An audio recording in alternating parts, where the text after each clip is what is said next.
She married a dead man's ghost to save her land, but the stranger who came instead brought a war to her door. Eliza Carter thought she'd wed a gentleman farmer through carefully written letters.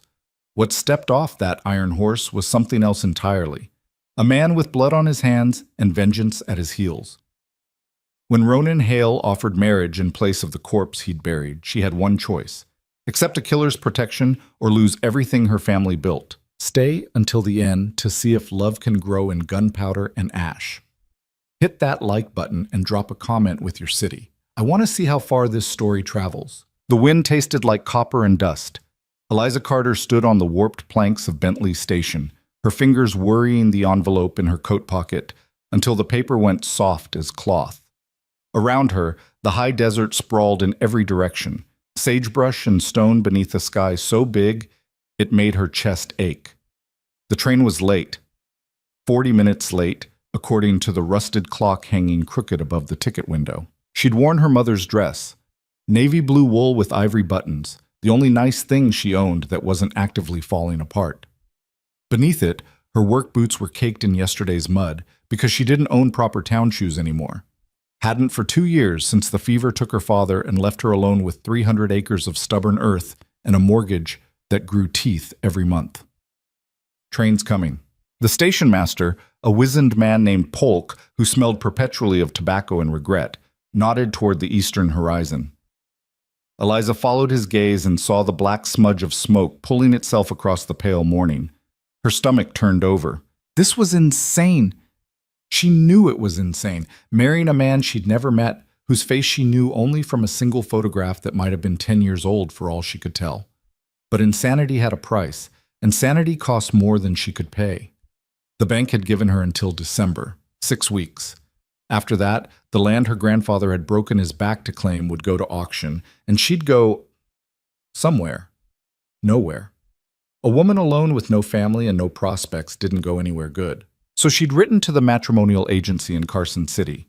She'd paid $3 she couldn't spare for them to forward her letter to men looking for wives in remote territories. And she'd received exactly one response. Dear Miss Carter, your letter intrigued me. I am 32 years old, of sound health and temperate habits. I have experience with livestock and dry farming. I seek a partnership built on mutual respect and honest labor. If you find these terms acceptable, I will arrive on the 4th of November. Respectfully, Thomas Mercer. The letter had been short, formal, almost stiff, but it hadn't been cruel or presumptuous. Thomas Mercer hadn't promised her romance. He hadn't made grand claims about his wealth or character.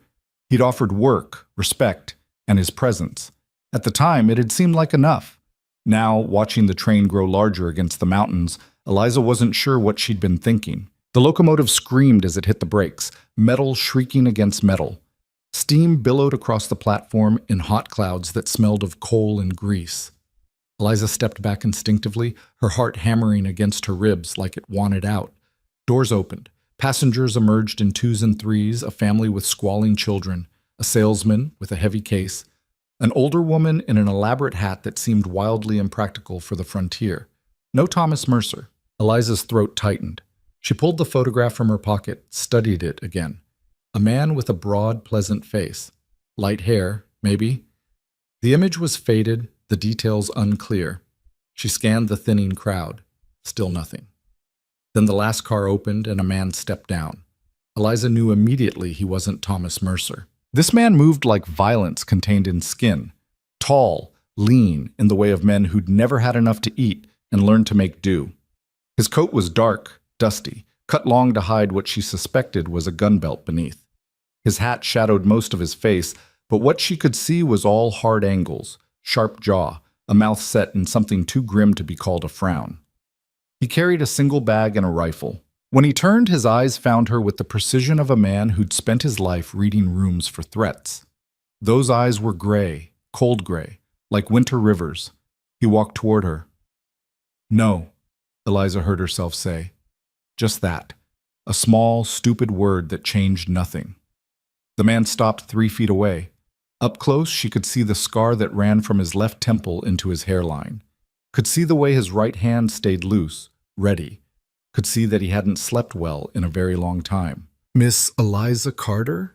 His voice was low, rough-edged, not unkind, but not soft either. "Who are you?" "Ronan Hale." He said it like she should know the name. When her expression didn't change, something that might have been relief flickered across his face. "Thomas Mercer sent me." The world tilted slightly. "Sent you?" "Yes, ma'am." "Where is he?" Ronan Hale looked at her for a long moment. Then he removed his hat, held it against his chest in a gesture that seemed both genuine and utterly foreign to him. "Thomas is dead, Miss Carter. I'm sorry." The words hit her like a physical blow. Eliza took a step back, her heel catching on the edge of a plank. She didn't fall, but it was close. "Dead," she repeated. "Yes, ma'am." "How?" "We were traveling together from Colorado. There was a situation. He took a bullet meant for someone else." Ronan's jaw worked. It was quick. He didn't suffer. Eliza's laugh came out strangled, nearly hysterical. "You expect me to believe that? That the man I was supposed to marry just died protecting a stranger?" "He wasn't protecting a stranger." Ronan's eyes didn't leave hers. "He was protecting me." The admission sat heavy between them. Around them, the station was emptying out. Families reuniting, businessmen flagging down wagons. Normal people doing normal things while Eliza's entire plan disintegrated into ash. "Why would he do that?" Her voice came out smaller than she wanted. "Because I asked him to come here. To marry you." Ronan shifted his weight, uncomfortable. "I knew Thomas from the war. Good man, honest. When I heard he was looking to settle down, I suggested he write to the agency. Told him about the opportunities out here. So this is your fault." "Yes, ma'am, it is." The bluntness of it caught her off guard. She'd expected excuses, justifications. Instead, Ronan Hale just stood there and took the accusation like he'd been taking them his whole life. Eliza pressed her palm to her forehead, trying to think through the ringing in her ears. "I don't understand why you're here. If Thomas is dead, why did you come all this way to tell me?" "Because he asked me to." Ronan reached into his coat, slowly, watching her reaction, and pulled out a folded paper. "He made me promise. If something happened to him, I was to come here and fulfill the arrangement." Eliza stared at the paper like it might bite her. "What arrangement?" "The marriage, Miss Carter. Thomas wanted you to have the protection you'd bargained for, so I came to offer it instead." For a moment she couldn't breathe, couldn't think. The absurdity of it crashed over her in waves. "You're insane." "Probably." "You think I'm going to marry you? A complete stranger who just admitted getting my actual fiancé killed?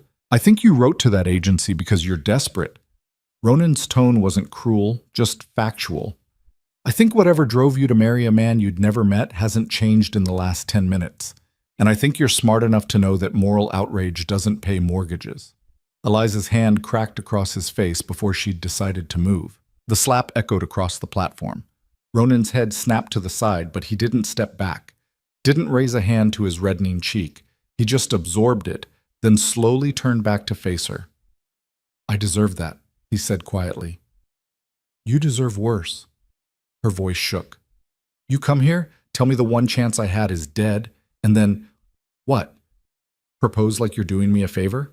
Like I should be grateful? No, ma'am. You shouldn't be grateful. You should be furious." Ronan's eyes held hers, and for the first time she saw something human in them, something raw. "But being furious won't save your land, won't get you through winter, won't keep the bank from taking everything your family built." "You don't know anything about my family." "I know enough. Thomas told me about your letter, about your father, the debt, the deadline." He paused. "I know you're alone and running out of time." Eliza wanted to hit him again, wanted to scream that he was wrong, that she had options, that she didn't need help from a man who carried death in his eyes and violence in his hands. But she couldn't, because every word he'd said was true. "What could you possibly gain from this?" she asked, hating how defeated she sounded. "Time," Ronan said simply. "Space. A place where people don't know my name or my face. I've been running for a long time, Miss Carter. I'm tired." "Running from what?" "Nothing you want attached to your life." He put his hat back on. "That's why I'm offering a different arrangement than Thomas would have. No real marriage, just a legal one. I'll work your land, fix what needs fixing, make sure you keep it through winter. In exchange, you give me a place to disappear for a while. 6 months, maybe less. Then I'll move on, and you can dissolve the marriage however you want. That's insane. You already said that. It bears repeating. Eliza looked away, out at the mountains that ringed the valley like prison walls. Even if I was crazy enough to consider this, why would I trust you? You admitted you lie. You use people. I don't lie, Ronan said, and there was an edge to it now. I've done a lot of things I'm not proud of, but I don't lie to women who don't deserve it. He was quiet for a moment. Thomas trusted me. That should count for something. Thomas is dead. Yes, ma'am. And I'm alive because he made a choice. Ronan's hand tightened on the strap of his bag. I owe him a debt. This is how I pay it. Eliza turned back to him, studied his face, tried to see past the scars and the hard edges to whatever was underneath. If I say no, then I'll get back on the next train and you'll never see me again. But you'll still be alone come December, and the bank doesn't give second chances. The wind picked up, throwing grit against her cheek. In the distance, she could see the road that led back to her ranch. 12 miles of ruts and rocks, every inch of it familiar, every inch of it hers, for 6 more weeks. I need to think, she said finally. Ronan nodded. Fair enough. When's the next train out? Day after tomorrow. Then I'll wait. He glanced around the emptying platform. Is there a hotel in town? There's a boarding house. Mrs. Chen, 2 blocks east. Eliza hesitated. It's not much. It's fine. Ronan shouldered his bag. I'll be there if you need to find me. And Miss Carter? She looked at him. I'm sorry. About Thomas, about all of it. I know that doesn't change anything, but it's true. He walked away before she could respond, his boots loud on the wooden planks. Eliza watched him go, this stranger who'd just upended her entire world, and tried to decide if she was relieved or terrified that he'd given her a choice. The ranch looked worse than she remembered. Eliza guided her mare down the rutted drive, taking in the sagging fence line, the barn door hanging crooked on broken hinges, the water pump that hadn't worked right since August. In her absence, barely half a day, the place seemed to have aged years, or maybe she was just seeing it clearly for the first time. The house was small, built from local timber and more hope than skill. Her grandfather had constructed it with his own hands in 1867, and it showed. The roof leaked in 3 places. The porch steps were more gap than wood. The windows didn't quite fit their frames, which meant every wind brought dust straight through into the kitchen. But it was hers. She'd been born in the bedroom off the kitchen, had learned to walk on these warped floors, learned to read by the light of that crooked window. Her mother had died in the front room, the fever taking her slowly while Eliza held her hand and promised to be strong. Her father had taught her to shoot in the yard where the chickens now pecked at frozen ground. A woman alone needs to be harder than the men who'd take advantage, he'd said, pressing the old rifle into her 12-year-old hands. Don't ever forget that. She hadn't. Eliza unsaddled the mare, brushed her down, made sure she had water and the last of the decent hay. Then she stood in the barn, her father's barn, her grandfather's barn, and let herself admit the truth. She was losing. The mortgage was $600. She had $73 and change in a coffee tin under her bed. The autumn harvest had been poor, the cattle prices worse. She'd sold everything that wasn't nailed down, her mother's jewelry, her father's watch, every stick of furniture that wasn't essential. It wasn't enough. It would never be enough. Without Thomas Mercer, without the extra labor and capital a husband represented, she was finished. And now Thomas Mercer was dead, and in his place stood Ronan Hale, a man with a gun and secrets, a man who admitted he was running, a man who'd gotten her fiancé killed and had the audacity to offer himself as replacement. The smart thing would be to refuse, to thank him for coming all this way and send him back where he'd come from. Maybe she could find someone in town willing to help. Maybe she could convince the bank to extend her deadline. Maybe she could grow wings and fly. Damn, Eliza said softly to the empty barn. Then louder, angrier. Damn it! She kicked a support post which accomplished nothing except making her toe throb. The chickens outside clucked disapprovingly. Her father would have known what to do. He always knew what to do, until the fever took that certainty along with everything else. In his last days, when the delirium set in, he'd gripped her hand and made her promise to keep the land. Don't let them take it, Eliza. Don't let everything we built disappear. She'd promised. And now a stranger with winter eyes and blood on his conscience was offering her a way to keep that promise. She didn't sleep that night. Instead, she sat at the kitchen table with her father's ledger, going through the numbers for the 100th time, looking for a miracle in the columns, some error that would transform $73 into $600. The miracle didn't come. By dawn, she'd made her decision. Ronan was sitting on the porch of Mrs. Chen's boarding house when Eliza arrived, looking like he'd been expecting her. He stood as she dismounted, his expression carefully neutral. "Miss Carter." "I have conditions," Eliza said without preamble. Something shifted in his eyes. Not quite relief, but close. "I'm listening. This is a business arrangement, nothing more. You'll sleep in the barn, take your meals separately, and we'll maintain appearances in town, but that's it. You don't come into my house unless invited. You don't touch my things. You don't ask about my family or my past." Ronan nodded slowly. "Understood. I need your labor until spring. That gives me time to make next year's payments and find a real solution. In exchange, you can hide from whatever you're running from. But the moment you bring trouble to my door, the deal is off and you leave. Immediately. No argument." "Fair enough. And one more thing." Eliza met his eyes, made sure he understood this wasn't negotiable. "If you hurt me, if you lay a hand on me in anger or anything else, I will shoot you. I'm a good shot. My father made sure of that. Do you understand?" For the first time, Ronan's expression softened slightly. "Yes, ma'am, I understand. And I give you my word, whatever that's worth to you, that I won't hurt you, won't touch you. You set the boundaries, and I'll respect them." Eliza wanted to believe him, wanted to see honor in those cold eyes, but trust wasn't something she could afford right now. "There's a church in town," she said. "We'll need to make this legal." "When?" "Today, before I lose my nerve, Sab." The ceremony took 11 minutes. Pastor Williams asked twice if she was certain. Eliza said yes both times, her voice steady even as her hands shook. Ronan stood beside her in his dusty coat, his hat in his hands, and spoke his vows in that low, rough voice that gave away nothing. Mrs. Chen and Old Polk served as witnesses.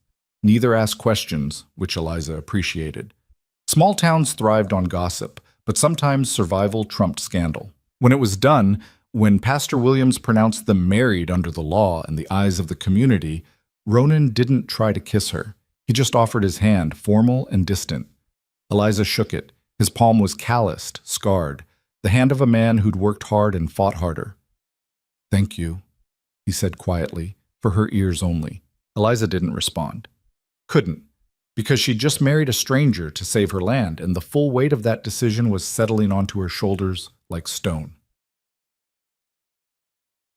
The ride back to the ranch was silent. Ronan followed on a rented horse, keeping a respectful distance. He didn't try to make conversation, didn't ask questions, just rode with the easy competence of someone who'd spent a lot of time in the saddle. When they reached the ranch, Eliza dismounted and gestured toward the barn. "You can set up in there. There's a stall in the back that's clean enough. I'll bring you blankets and—" "I have what I need," Ronan interrupted gently. "Don't trouble yourself. There's a pump by the house for water. Outhouse is past the chicken coop. Breakfast is at dawn, dinner at dusk. You'll eat on the porch unless the weather's bad." "Understood." Eliza started toward the house, then stopped, turned back. Ronan was still standing by his horse, watching her with those unreadable eyes. "Why?" she asked. "Really? Why did you come all this way to marry a woman you don't know?" Ronan was quiet for a long moment. When he spoke, his voice was softer than she'd heard it. "Because Thomas was a good man, and good men are rare. When they die protecting you, you owe them, simple as that." "Nothing about this is simple." "No, ma'am, it's not." He turned toward the barn. "But sometimes complicated is all we get, Nas." That first week passed in wary silence. Ronan worked like a man possessed. He fixed the barn door, reinforced the fence, cleared the irrigation ditch that had clogged with debris. He didn't ask for instruction, just assessed what needed doing and did it. When Eliza checked his work, she found it solid, competent, the work of someone who knew his way around a ranch. He kept to their agreement, slept in the barn, ate his meals alone, spoke only when necessary. In the evenings, she'd see him sitting on an overturned crate outside the barn, cleaning his rifle or mending tack by lamplight. He never came to the house unless she called him. The townspeople naturally had opinions. Mrs. Chen mentioned during Sunday services that it was unusual for a new bride to keep her husband in the barn. Mr. Polk asked, with the bluntness of the very old, if everything was all right at home.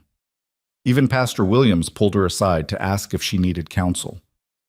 "We have an understanding," Eliza told them all, which was true if incomplete. What she didn't tell them was that having Ronan there, silent and distant as he was, made her feel safer than she had in years. That knowing someone else was sharing the burden of keeping this place running meant she slept more than 4 hours for the first time since her father died. She didn't tell them because she barely admitted it to herself. The trouble started on a Tuesday. Eliza was in town buying supplies when she noticed the men. 3 of them, strangers, standing outside the general store like they owned the place. They watched her with the kind of attention that made her skin crawl.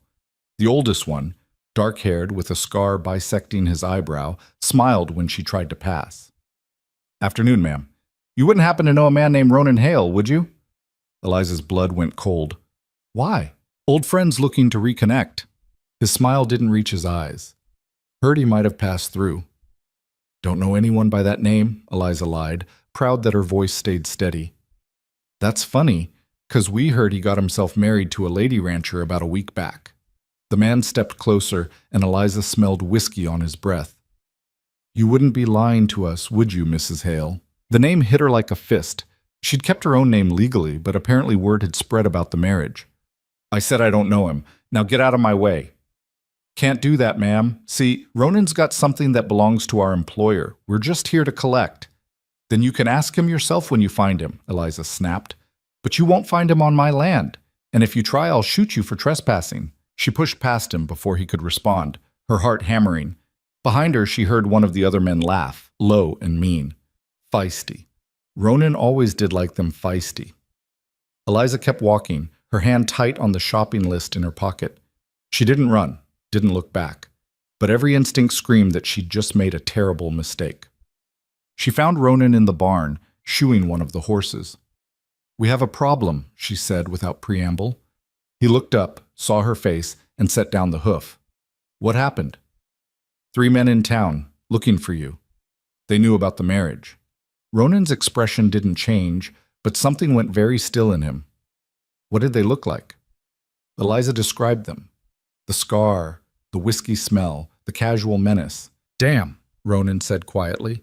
He straightened, wiping his hands on his trousers. "I'm sorry, Miss Carter. I'd hoped I had more time." "Time before what? Who are those men?" "Men I worked for, a long time ago." He met her eyes. "Men I stole from when I left." The world tilted. "You're a thief." "Was, and not from people who didn't deserve it." Ronan moved to the barn door, scanning the horizon like he expected an attack at any moment. "I can leave. Right now. That'll keep them away from here." "They already know about me," Eliza said, anger rising. "You brought this here, and now running won't fix it." "Then what do you want me to do?" It was a genuine question, not defensive, not dismissive. He was asking her, the woman he'd dragged into this, what she wanted. Eliza thought about her father's rifle, about the promise she'd made, about the fact that men like these would destroy her ranch looking for Ronan whether he was here or not. "How dangerous are they?" "Very. Can you fight them?" Ronan hesitated. "I can try. But there's more where these came from. My old employer doesn't forgive debts." "Then we need to make sure there's nothing left to forgive," Eliza said, surprising herself. "You said you stole something. What?" "Evidence. Ledgers documenting crimes he'd rather stay buried." Ronan's jaw tightened. "I sent them to a federal marshal I trust. They should reach him in a few weeks. Once they do, my old employer will have bigger problems than me. So we just need to survive a few weeks." "Against men who kill for a living." Ronan shook his head. "Miss Carter, I appreciate what you're trying to do, but—" "This is my land," Eliza interrupted. "My home. I'm not running from it, and I'm not letting them destroy it because of you." She stepped closer, made sure he was listening. "You want to pay your debt to Thomas? Then help me defend what's mine." For a long moment, Ronan just looked at her. Then, slowly, he nodded. "All right," he said. "But we do this smart, and you follow my lead on security. This is still my ranch. Understood. But I know how these men think, how they operate. If we're going to survive this, you need to trust me. Trust. That word again. Eliza wanted to laugh at the absurdity of it all. Trusting a man she'd known for a week. A man who'd just admitted he was running from criminals. A man who'd married her to escape his past. But what choice did she have? Fine, she said. What do we do first? Ronan looked around the barn, his expression shifting into something cold and tactical. First, we make this place a lot harder to attack. Then we prepare for the worst. They worked through the night. Ronan showed her where to position rifles for the best coverage, helped her reinforce the windows with boards that could be kicked out for firing positions, checked the ammunition supply and grimly noted they didn't have enough. We'll need to make every shot count, he said, loading his own rifle with practiced efficiency. Eliza watched him move, smooth, methodical, like violence was a language he spoke fluently. She should have been terrified. Maybe she was. But beneath the fear was something else. Determination. These men wanted to take something from her. Her safety, her home, maybe her life. They thought she'd fold because she was a woman alone. They thought wrong. Ronan, she said as he checked the barn's sight lines, when this is over, assuming we survive, I want the truth. All of it. Who you really are, what you did, why those men want you dead. He paused, then nodded. Fair enough. And then you leave. That was our deal. Yes, ma'am. Eliza returned to the house, her arms full of ammunition. Through the window, she could see Ronan in the yard, his silhouette dark against the rising moon. She'd married a stranger to save her land. Now that stranger might be the only thing standing between her and destruction. The irony wasn't lost on her. But as she loaded her father's rifle and checked the sight, Eliza Carter made herself a new promise. Whatever came next, she'd face it standing. No running, no surrender. They wanted a fight? She'd give them one they'd remember. The attack came 3 days later, but not the way Eliza expected. She was feeding the chickens when she heard the scream, high and sharp, coming from the direction of the Taylor place, 2 miles east. The bucket slipped from her hands, scattering grain across the frozen ground. She ran for the house, grabbing her rifle from where it leaned against the porch rail.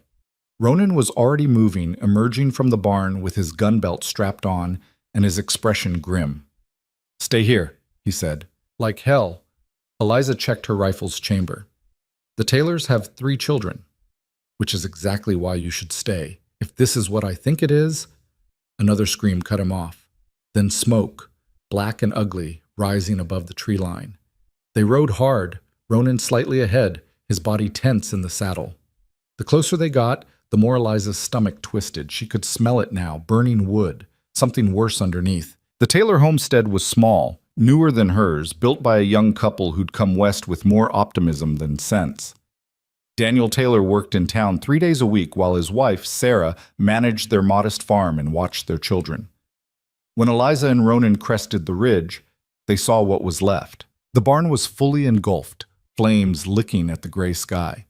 The house looked intact, but the front door hung open, splintered. In the yard, Daniel Taylor lay face down in the dirt, blood pooling beneath him.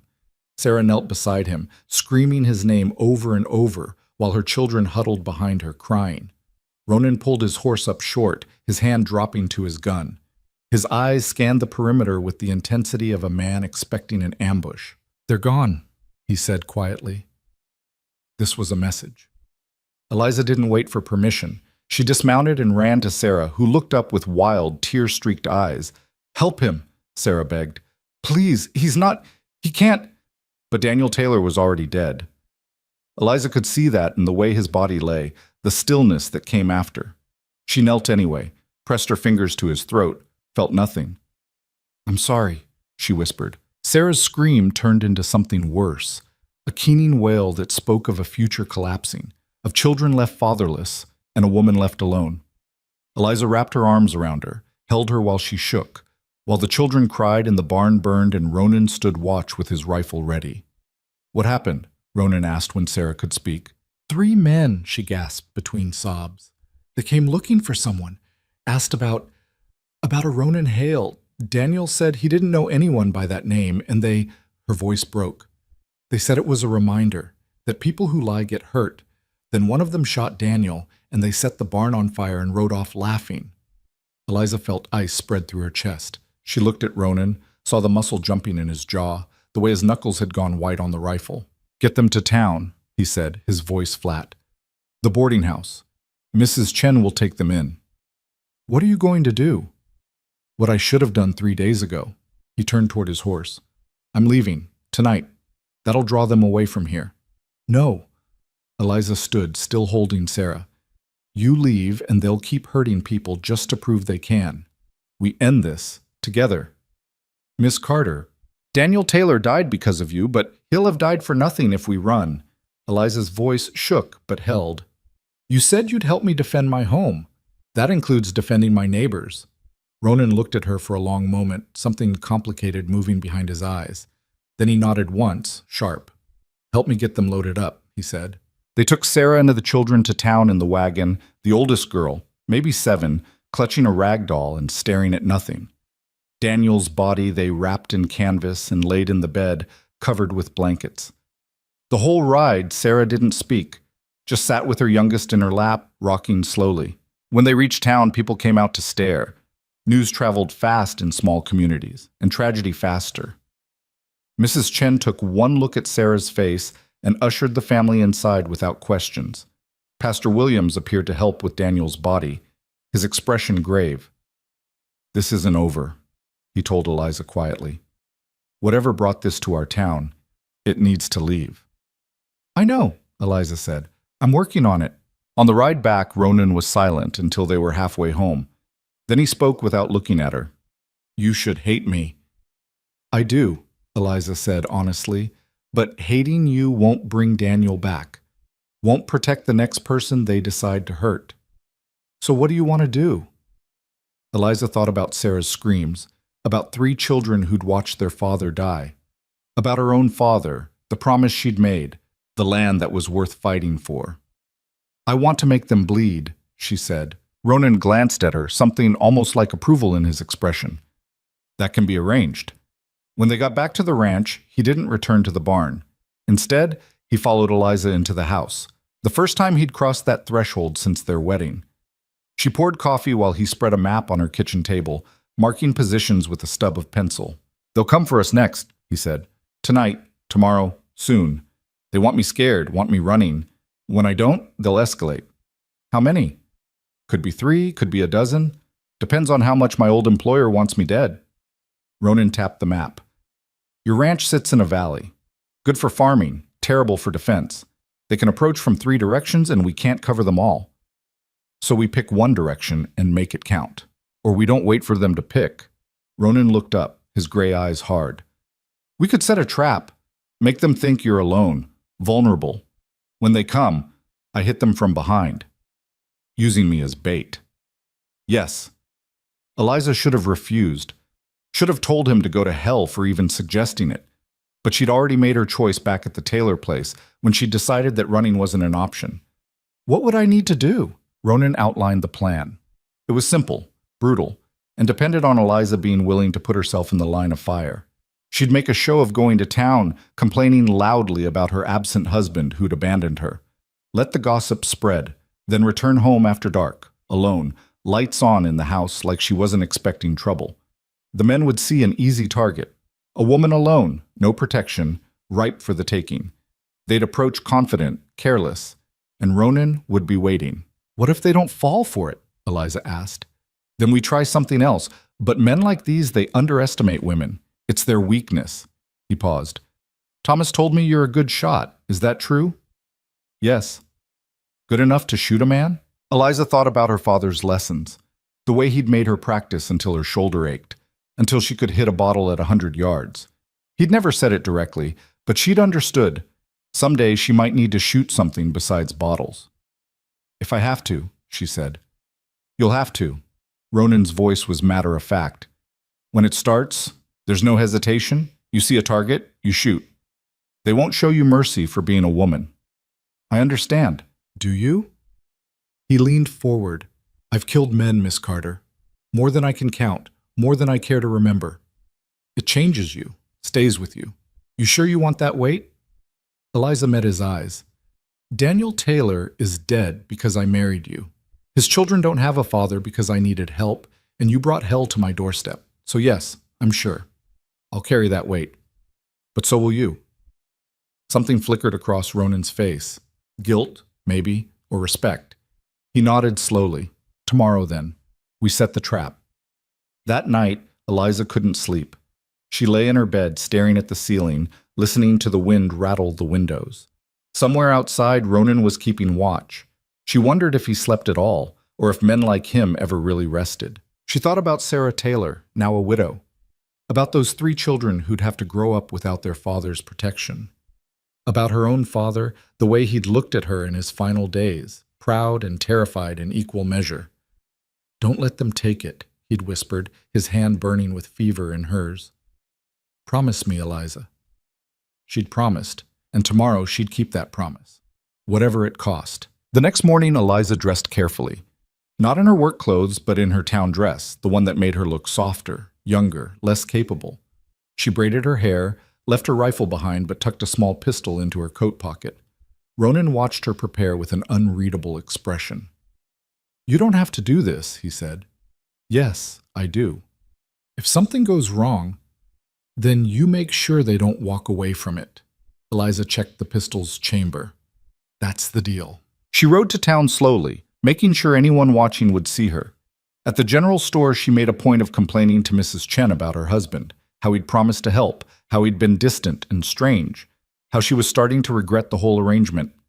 Mrs. Chen listened with the avid attention of someone already composing the gossip she'd spread later. "Men," she said sympathetically, "never what they promise, are they?" "No," Eliza agreed, playing the role. "They're not." She bought supplies she didn't need, spent money she couldn't spare, and made sure to mention she'd be alone at the ranch for the next few days. Her husband had business elsewhere. She was frightened, honestly, being so isolated without protection. By the time she left, half the town would know. And half the town meant the wrong ears would hear within hours. The ride home felt longer than usual. Eliza kept her hand near the pistol, her eyes scanning the horizon. Every shadow looked like a threat. Every bird taking flight made her jump. She was afraid. She could admit that to herself. But fear didn't mean paralysis. Her father had taught her that too. When she reached the ranch, the sun was setting. The house looked exactly as she'd left it, small, weathered, hers. She unsaddled her horse, gave her water, then went inside and lit every lamp she owned. The light would make her visible, would announce she was home, alone, unprepared. Ronan was somewhere out there in the darkness. She had to trust he was in position, ready. Had to trust that this plan, insane as it was, would work. She made coffee she didn't drink.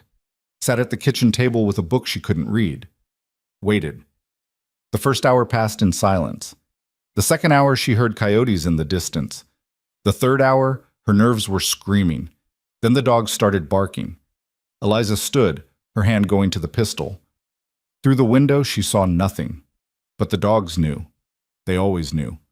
A floorboard creaked on the porch. She turned toward the door just as it crashed open, the lock giving way under a heavy boot. 3 men poured in. The same 3 from town, the scarred one in front. "Evening, Mrs. Hale," he said, smiling. "Hope we're not interrupting." Eliza raised the pistol, her hand steady despite her racing heart. "Get out of my house." "Or what? You'll shoot us?" The man laughed. "Sweetheart, if you were going to shoot, you'd have done it already." He was right. She should have fired the moment they came through the door. But her finger froze on the trigger, some deep instinct screaming that crossing this line meant never going back. The hesitation cost her. One of the other men lunged forward, faster than she expected. His hand closed around her wrist, twisting hard. The pistol clattered to the floor. Eliza screamed, not from fear but from rage, and drove her knee into his groin. He doubled over with the grunt. She grabbed for the pistol, but the scarred man got there first, kicking it away. "Feisty," he said, grabbing her by the hair.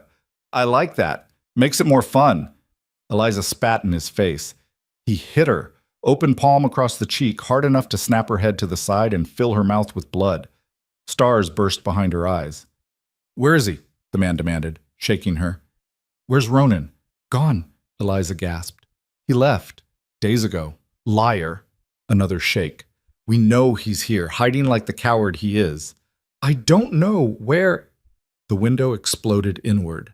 Glass showered across the room as Ronan came through in a roll, his rifle already firing. The first shot took the man holding Eliza in the shoulder, spinning him away. The second caught the one she'd kneed in the chest, dropping him like a stone. The scarred man dove for cover behind the table, drawing his own gun. Ronan fired again but missed, the bullet splintering wood. Then everything dissolved into chaos. Gunfire filled the small house, deafening. Eliza threw herself flat as bullets tore through walls, shattered dishes, ripped through furniture. The acrid smell of gunpowder burned her nose. She saw Ronan move like smoke, using the furniture for cover, his face cold and focused. Saw the scarred man fire wild, panic replacing his earlier confidence. Saw the wounded man crawling toward the door, leaving a trail of blood. Her pistol was 3 feet away. Eliza lunged for it, her fingers closing around the grip just as the scarred man spotted her. He swung his gun toward her, and time seemed to slow. She saw his finger tighten on the trigger, saw the barrel line up with her chest. She fired first. The recoil jolted her arm. The bullet caught him in the throat, and he went down choking, his gun clattering away. For a moment there was only the sound of harsh breathing. Then Ronan was beside her, pulling her to her feet, checking her for wounds. "Are you hit?" "No." Her voice sounded strange, distant. "I don't think so." The room looked like a war zone. 2 bodies lay still. The third, the one she'd shot in the throat, was making horrible wet sounds as he died. Ronan walked over, looked down at him without expression. "Where's the rest of your crew?" he asked. The man tried to speak, blood bubbling from his lips. Ronan knelt, leaning closer. "How many more?" "Go." "To hell," the man wheezed. "Already there." Ronan stood. "You first." He walked away as the man died, his attention already moving to the windows, checking for more threats. Eliza stood frozen, staring at the body, at the hole she'd put in his throat, at the blood spreading across her kitchen floor. She'd killed a man. The thought kept circling, not quite real. She'd fired her father's rifle at bottles, at targets, at coyotes threatening the chickens. But never at a person. Never watched the light go out of someone's eyes because of her. "Eliza." Ronan's voice cut through the fog. "I need you focused. This isn't over. There's more, always more." These were just the advance team. He reloaded his rifle with quick, practiced movements. "They'll have others watching, waiting to see if we survived. When these 3 don't report back, they'll escalate." Eliza's legs felt unsteady. She sat down hard on the one chair that wasn't destroyed, her hands shaking. "I killed him," she said. "You defended yourself." Ronan moved to the window, peering out into the darkness. "You did what had to be done." "That's supposed to make it better?" "No, it's just supposed to be true." He glanced back at her. "First kill is always hardest. You want to fall apart, that's your right, but do it later. Right now we need to move." "Move where?"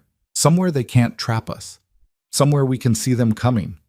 Ronan crossed to her, crouched so they were eye level. "Listen to me. You did good tonight. Better than most men I've fought beside. But this is only the beginning. If you want to quit, if you want to take what's left of your things and run, I won't blame you." Eliza looked around her house. Her mother's kitchen, now blood-stained and bullet-riddled. Her father's table, split down the middle. Everything familiar made strange by violence. She thought about Sarah Taylor, about Daniel's body wrapped in canvas, about the promise she'd made. "How do we win?" she asked. "We don't. Not against what's coming." Ronan stood. "But we can survive long enough for those ledgers to reach the marshal. Once they do, my old employer becomes a wanted man. He'll have bigger problems than me." "How long?" "Week, maybe 2. Then we hold for 2 weeks." Eliza forced herself to stand, to ignore the trembling in her legs. "What do we need?" Ronan studied her face, and for the first time, something like admiration crossed his features. "Supplies, ammunition, and people." "People? You think we can hold this place alone?" He gestured to the carnage. "This was 3 men. Next time it'll be 10, maybe more. We need help." "Who's going to help us? We brought this fight to their doorstep." "Then we make them understand that if we fall, they're next." Ronan moved to the door, checking the yard. "These men don't stop at one target. They'll burn through this whole town looking for me. The only way anyone survives is if we stand together. Eliza thought about the pastor's words, about Mrs. Chen's suspicious glances, about a community that had never fully trusted her, even before she'd married a stranger. They won't listen, she said. They might, if the right person asks. Ronan looked at her. You were born here. Your family built this place. People respect that, even if they don't respect me. You want me to convince them to fight. I want you to convince them that fighting is the only way they survive. It was insane, asking farmers and shopkeepers to take up arms against professional killers. But Ronan was right about one thing. If they did nothing, more people would die. More wives would become widows. More children would lose fathers. Tomorrow, Eliza said. I'll talk to them tomorrow. Good. Ronan grabbed his bag from where he'd stashed it near the door. Tonight we sleep somewhere else. They might come back, and I'd rather not fight in a building with no defensible positions. Where? The barn has good sight lines. We can see anyone approaching. He paused. Unless you'd rather ride to town. No. Eliza grabbed her rifle, checked the chamber. We stay. This is my land. They spent the night in the hayloft, taking turns on watch. When it was Eliza's turn, she sat with her rifle across her knees and watched the darkness beyond the barn doors. Every sound made her jump. Every shadow looked like a threat. Ronan slept fitfully in the hay, his hand never far from his gun. Even in sleep, he looked ready to fight. As dawn broke gray and cold, Eliza made her decision. She'd go to town. She'd talk to the people she'd known her whole life, and she'd make them understand that survival meant standing together, even if that meant standing with the man who'd brought death to their door. Because the alternative, waiting alone for the next attack, wasn't survival at all. It was just dying slowly. The town meeting hall smelled like old wood and suspicion. Eliza stood at the front, her hands gripping the edge of the podium to hide their shaking. 23 people had shown up. Less than half the town's population, but more than she'd expected. They sat in scattered groups, farmers beside shopkeepers beside the few ranchers who'd bothered to come. Sarah Taylor was there too, in the back, her face hollow. Pastor Williams stood near the door, arms crossed. Mr. Polk sat in the front row, whittling a piece of wood with methodical strokes. Mrs. Chen perched on the edge of her seat, eyes sharp with judgment. Ronan wasn't there. They'd agreed it was better if he stayed away. His presence would only inflame things. But Eliza felt his absence like a missing limb. "Thank you for coming," she started, and her voice came out smaller than she wanted. She cleared her throat, tried again. "I know some of you think I shouldn't have called this meeting, that what happened to the Taylors and to my ranch isn't your concern." "Damn right it's not," someone muttered. She couldn't see who. "But you're wrong." Eliza forced herself to meet their eyes, one by one. "The men who killed Daniel Taylor didn't come here for him. They came looking for my husband, and when they didn't find what they wanted, they hurt innocent people to send a message." "Then give them your husband," Mrs. Chen said sharply. "Let him face his own consequences." "I would if it would end there." Eliza's hands tightened on the podium. "But it won't. These men don't stop. They'll tear through this town looking for him, and they won't care who gets in the way. Your homes, your families, none of it matters to them." "So what are you proposing?" Pastor Williams asked quietly. "That we fight? Most of us aren't gunmen, Eliza. We're farmers, tradesmen. We came here to build lives, not wage war." "I know, but sometimes war finds you anyway." She paused, gathering her words. "My husband has something these men want. Evidence of crimes their employer committed. He sent it to a federal marshal. In a week, maybe 2, it'll reach him. When it does, these men will have bigger problems than us." 2 weeks. Old Polk stopped whittling, looked up. "You're asking us to hold out for 2 weeks against professional killers." "I'm asking you to defend your homes, your families." Eliza's voice strengthened. "Because whether you help us or not, they're coming. And when they do you really think they'll leave witnesses? That they'll stop at one ranch, one family?" The room fell silent. She could see the calculation happening behind their eyes, the weighing of risks, the measure of fear against anger. "You brought this here," a voice said from the middle. It was James Wright, a rancher whose land bordered hers to the south. "You married a stranger, didn't ask questions, and now you want us to pay the price." "You're right," Eliza said, and the admission seemed to surprise him. I did bring this here. I was desperate and I made a choice without thinking through all the consequences. Daniel Taylor is dead because of that choice. His children don't have a father because I needed help, and I didn't care enough about where it came from. She took a breath, felt the weight of their stares. But you know what? I'd make the same choice again, because the alternative was losing my land, losing everything my family built. And I wasn't going to let that happen without a fight. Her voice rose. So yes, I brought this fight to your door, and I'm not apologizing for surviving, but I am asking you to help me finish it. Why should we trust you? Mrs. Chen demanded. Or that man you married. How do we know he's telling the truth about these ledgers? You don't, Ronan said. Everyone turned. He stood in the doorway, his coat dusty from the ride, his rifle slung over his shoulder. Eliza's stomach dropped. They'd agreed he'd stay away. Ronan, she's right not to trust me, he continued, walking down the center aisle. People shifted away from him like he carried disease. I've done things most of you couldn't stomach. Worked for men who'd kill you for the coins in your pocket. I've lied, stolen, and worse. He reached the front, stood beside Eliza. She could feel the tension radiating off him. But here's what I won't do, Ronan said, his voice carrying. I won't run. Not from this. My old employer is a man named Cyrus Taggart. He runs guns, extorts businesses, kills anyone who crosses him. For 5 years, I helped him do it. Kept his books, moved his money, made sure his operation ran smooth. A murmur rippled through the crowd. Eliza stared at him. He'd never told her the name, never given her details. Then I saw him murder a family, Ronan continued, his jaw tight. Father, mother, 2 kids. They'd refused to sell their land, and Cyrus doesn't take no for an answer. He had them lined up in their own yard and shot them like dogs. The youngest was 6. The room was dead silent. I took his ledgers that night. Every transaction, every crime, every name. Sent them to a marshal I served with during the war, a man I know is honest. But Cyrus has people everywhere, and the mail moves slow out here.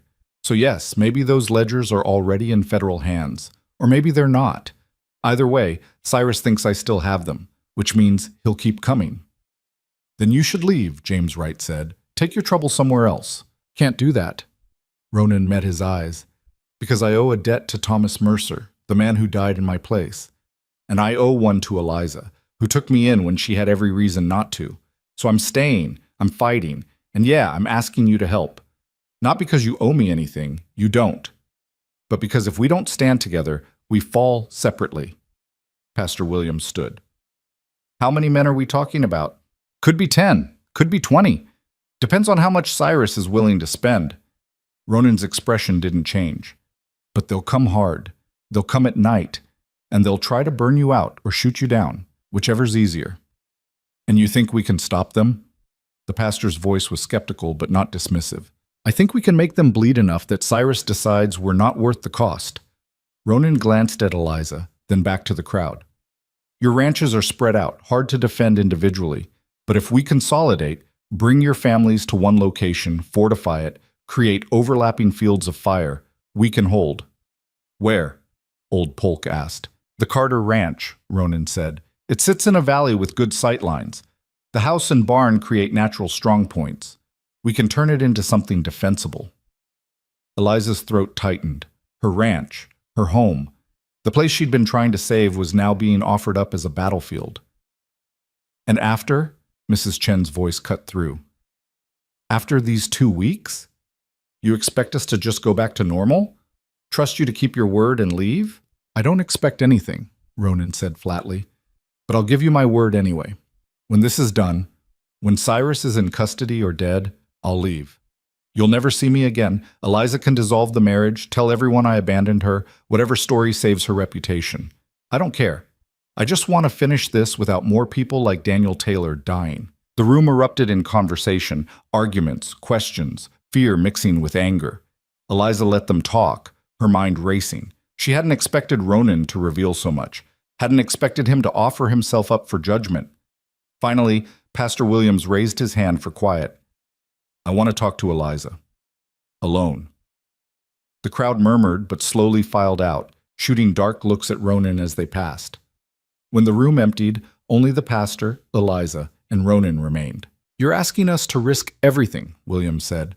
Our families, our homes, based on the word of a man who admits he's a criminal. I know, Eliza said. Do you? Because once we make this choice, there's no going back. People will die. Maybe us, maybe our children. And for what? To buy time for ledgers that might not even exist? They exist, Ronan said quietly. I swear it. Your oath means nothing to me. The pastor turned to Eliza. But yours does. You've lived here your whole life. Your family helped build this town. So I'm asking you, Eliza Carter, is this man worth dying for? The question hung in the air. Eliza thought about Thomas Mercer, dead in Ronan's place, about Daniel Taylor, dead for refusing to betray a stranger, about all the ways this could end badly and the few ways it might end right. No, she said finally. He's not worth dying for. But what he's trying to stop is, if we let Cyrus Taggart win, if we let men like him take what they want through violence, then what are we building here? What kind of town are we leaving our children?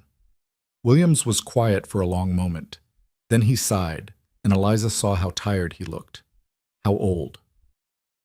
I'll need to talk to the others, he said. Put it to a vote. But Eliza, if they say no, then I fight alone, she interrupted. This is still my land. I'm not abandoning it. The pastor nodded, unsurprised.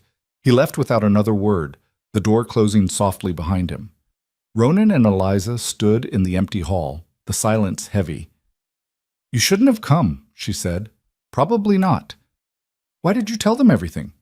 You could have lied, made yourself sound better. I'm done lying. Ronan moved to the window, looked out at the town. These people deserve to know what they're getting into, who they're fighting for. You mean who they're fighting with? Eliza joined him at the window. We're in this together now, whether I like it or not. Do you? Like it? She considered the question honestly. No, I hate that you brought this here. Hate that good people are suffering because of choices you made years ago. Hate that I have to ask my neighbors to risk their lives. But I don't hate you. The admission surprised her. I should. But when I look at you, all I see is someone trying to fix something broken. Maybe it's too late. Maybe it can't be fixed, but at least you're trying. Ronan didn't respond, but something in his expression shifted. Less guarded, more raw. They stood there as the afternoon light slanted through the dusty windows, two people bound by circumstance and desperation, waiting to see if their community would stand with them or leave them to burn. The vote came that evening. 13 voted to fight. 10 voted to stay neutral. 3 families packed up and left town entirely that night. It was enough. Pastor Williams organized the families who'd agreed to help. They'd moved to the Carter Ranch at dawn, bringing supplies, weapons, and whatever courage they could muster. The men who could shoot would form a perimeter. The women and children would stay in the house, ready to reload weapons or retreat to the root cellar if things went bad. Ronan spent the night turning the ranch into a fortress. He showed the men where to dig trenches, how to create barricades from wagons and lumber, taught them to shoot from cover, to conserve ammunition, to watch their sight lines. Most of them had never fired at anything but game. Ronan's instructions were blunt, practical, stripped of any romance. Aim for center mass. Don't try for headshots. You'll miss. When you shoot a man, he might not drop right away. Keep shooting until he does. And if they get close, if they breach the perimeter, don't hesitate. They won't. Eliza watched from the porch, helping Mrs. Chen and the other women organize medical supplies. Bandages, whiskey for sterilization, thread for stitching wounds. The preparations for violence, domestic and terrible. Sarah Taylor worked beside her in silence, her hands moving mechanically. She hadn't spoken since arriving. Sarah, Eliza said quietly, you don't have to be here. You could take the children and go where? Sarah's voice was flat. Daniel's dead. The farm's burned. I've got nothing but debts and 3 mouths to feed. At least here I can be useful. I'm sorry. Don't. Sarah finally looked at her, eyes red but dry. Don't apologize. Daniel made his choice when he lied to those men. He knew the risk. We both did. She paused. But I'll be damned if his death means nothing. So I'm staying. I'm helping. And when this is over, I'm going to make sure everyone remembers he died protecting strangers. Eliza couldn't find words. She just nodded, and they went back to work. As night fell, the ranch transformed. Families huddled in the house, speaking in whispers. Men rotated watch shifts, nervous hands on unfamiliar rifles. Children slept fitfully in corners, too young to understand but old enough to feel the fear. Ronan moved through it all like a shadow, checking positions, offering quiet words of instruction. He didn't sleep, didn't seem to need to. Eliza found him an hour before dawn, standing watch on the ridge overlooking the valley. The sky was just beginning to lighten in the east, stars fading. "You should rest," she said. "Can't." He didn't look at her. "They'll come soon. Maybe today, maybe tomorrow, but soon." "How do you know?" "Because if I was Cyrus, I wouldn't wait. I'd hit hard while my enemy is still organizing, still scared." Ronan's jaw tightened. "He knows I sent those ledgers, knows he's on borrowed time, so he'll throw everything at us, try to end this fast." Eliza stood beside him, looking out at the land she'd fought so hard to keep. In the growing light, it looked almost peaceful, beautiful even. "When this is over," she said, "if we survive, what will you do?" "Leave, like I promised. And go where?" "Doesn't matter." Ronan finally glanced at her. "Why?" "Because I'm trying to figure you out. Trying to understand why a man who's spent his life running would suddenly decide to stand and fight. I told you, I owe a debt. To Thomas, to me." Eliza studied his profile. "But I think there's more to it. I think you're tired of being the villain in your own story." Ronan's laugh was bitter. "If that's what I'm doing, it's not working. More people are dead because of me now than ever." "Daniel Taylor died because evil men don't value life, not because of you. That's generous." "No, it's true." Eliza's voice was firm. "You didn't pull that trigger. You didn't burn his barn. Evil people did that, and they'll keep doing it unless someone stops them. And you think that someone is me. I think that someone is us." She met his eyes. "You? Me? The people down there preparing to fight. We're all choosing to stand. That has to count for something." Before Ronan could respond, a shout went up from the perimeter. They both turned, hands going to weapons. "Riders!" James Wright yelled from his position near the barn. "Coming fast from the north." Eliza's heart kicked against her ribs. Ronan was already moving, running down the slope with his rifle. She followed, her boots sliding on loose rock. By the time they reached the barn, everyone was in motion. Men scrambling to positions, women herding children toward the house. The controlled chaos of people trying to remember training in the face of real danger. "How many?" Ronan called to Wright. "Can't tell. Maybe 6, maybe more. Still too far." Ronan climbed up on the barn roof, using his hand to shade his eyes against the rising sun. Eliza joined him, her stomach churning. The riders were coming hard, kicking up dust. As they got closer, she could make out details, dark clothes, rifles, the kind of men who made violence a profession. 8, Ronan said. "Could be advanced scouts, could be the whole force. Either way, this is it." He dropped down, started issuing orders. His voice was calm, authoritative. The voice of someone who'd done this before. "Let them get close. Wait for my signal. Don't waste ammunition on long shots. Aim, breathe, squeeze. And for the love of everything, don't shoot each other." The riders were close enough now that Eliza could see their faces. Hard men, confident men. They rode like they owned the world, and everyone in it was just renting. They stopped about 100 yards out, just beyond effective rifle range. For a long moment, there was only silence. Then one of them rode forward, a lean man with silver hair and a scar that ran from his eye to his jaw. He stopped 50 yards from the barn, well within shooting distance, and called out, "Ronan Hale! I know you're in there!" Ronan stepped into view, his rifle held loose but ready. "I'm here. My name is Marcus Webb. I work for Cyrus Taggart. He wants his property back. Don't have it. Sent it to the federal marshal in Carson City 3 weeks ago." Ronan's voice carried across the yard. "Tell Cyrus he's done." Webb laughed. "You always were a bad liar, Hale. Cyrus knows you didn't send shit. You're too smart for that. You'd keep it as insurance bargaining chip. So here's the deal. You hand over those ledgers, and we ride out. No one else has to die. And if I refuse, then we burn this place to ash and everyone in it." Webb's smile was cold. "Your choice. You got 5 minutes." He turned his horse, rode back to his men. They sat there waiting, rifles across their saddles. Eliza moved to Ronan's side. He's bluffing about the ledger still being here. No, he's not. Ronan didn't look at her. I lied.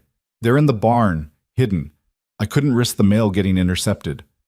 The words hit her like a fist. You what? I'm sorry. I couldn't tell you before. Couldn't trust anyone. He finally met her eyes. But they're real, Eliza. Everything I said about Cyrus, about what he's done, it's all in those books. If they reach the right people, he'll hang. Then give them to Webb. End this. Can't, because even if I do, Cyrus will still kill everyone here. We're witnesses now. He can't leave us alive. Eliza felt cold spread through her chest. So we fight. We fight. Ronan raised his voice. Positions. Here they come. The 5 minutes weren't up yet, but Webb and his men were already moving. They split into 2 groups, 4 riding hard for the house, 4 circling toward the barn. Now, Ronan shouted. The world exploded. Gunfire erupted from the trenches, from the barn windows, from the house. Bullets kicked up dirt around the charging riders. One of them jerked in the saddle, then tumbled off his horse, hitting the ground hard. Webb's men returned fire, their shots wild but numerous. Wood splintered, glass shattered. Someone screamed from the house. A woman's voice, sharp with pain. Eliza raised her rifle, found a target, fired, missed. The recoil jarred her shoulder. She worked the bolt, aimed again, squeezed. This time the rider flinched, clutching his arm, but stayed mounted. Ronan fired methodically beside her, each shot deliberate. Another rider went down, then another, but there were still 5, and they were getting closer. Fall back, Ronan yelled. Get to the house! They ran across open ground, bullets whipping past. Eliza's lungs burned. Her legs felt like water. Behind her she heard horses, hoofbeats getting louder. She dove through the doorway just as a bullet punched through the frame where her head had been. Ronan was right behind her, slamming the door and dropping the bar. Inside was chaos. Mrs. Chen was trying to stop the bleeding from a woman's shoulder. Children were crying. Men were reloading weapons with shaking hands. Windows, Ronan ordered. Keep them back! Eliza ran to the kitchen window, knocked out the remaining glass with her rifle barrel. Outside, Webb's men had dismounted, using the outbuildings for cover. They were organized, professional, advancing with covering fire. She aimed at movement, fired. The figure ducked back. She worked the bolt, tried to find another target, but they were too careful now, too smart. They're going to rush us, Ronan said from across the room. When they do, don't stop shooting. Make every bullet count. A bottle arced through the air, trailing fire. It shattered against the barn, and flames immediately began climbing the dry wood. They're burning us out, James Wright yelled. Another bottle. This one hit the porch, spreading burning oil across the boards. Smoke began to seep through the gaps in the door. We can't stay here, Pastor William said, his voice tight. We'll cook. Ronan's face was grim. He looked at Eliza, and she saw something in his eyes she hadn't seen before. Uncertainty, fear. The root cellar, she said. Get the women and children down there. The rest of us make a stand. That's suicide, Wright protested. So is staying here. Eliza worked her rifle bolt. Move! They got the non-combatants down the narrow stairs into the earth-packed cellar just as the front wall started to burn. The heat was immediate, terrible. Smoke filled the room, making eyes water and throats close. 5 men remained topside with Eliza and Ronan, 5 against however many were still out there. The rush came from 2 sides at once. Webb's men burst through windows and kicked in the burning door, guns blazing. The defenders fired back, and the small house became hell. Muzzle flashes and smoke, screaming, the wet sound of bullets hitting flesh.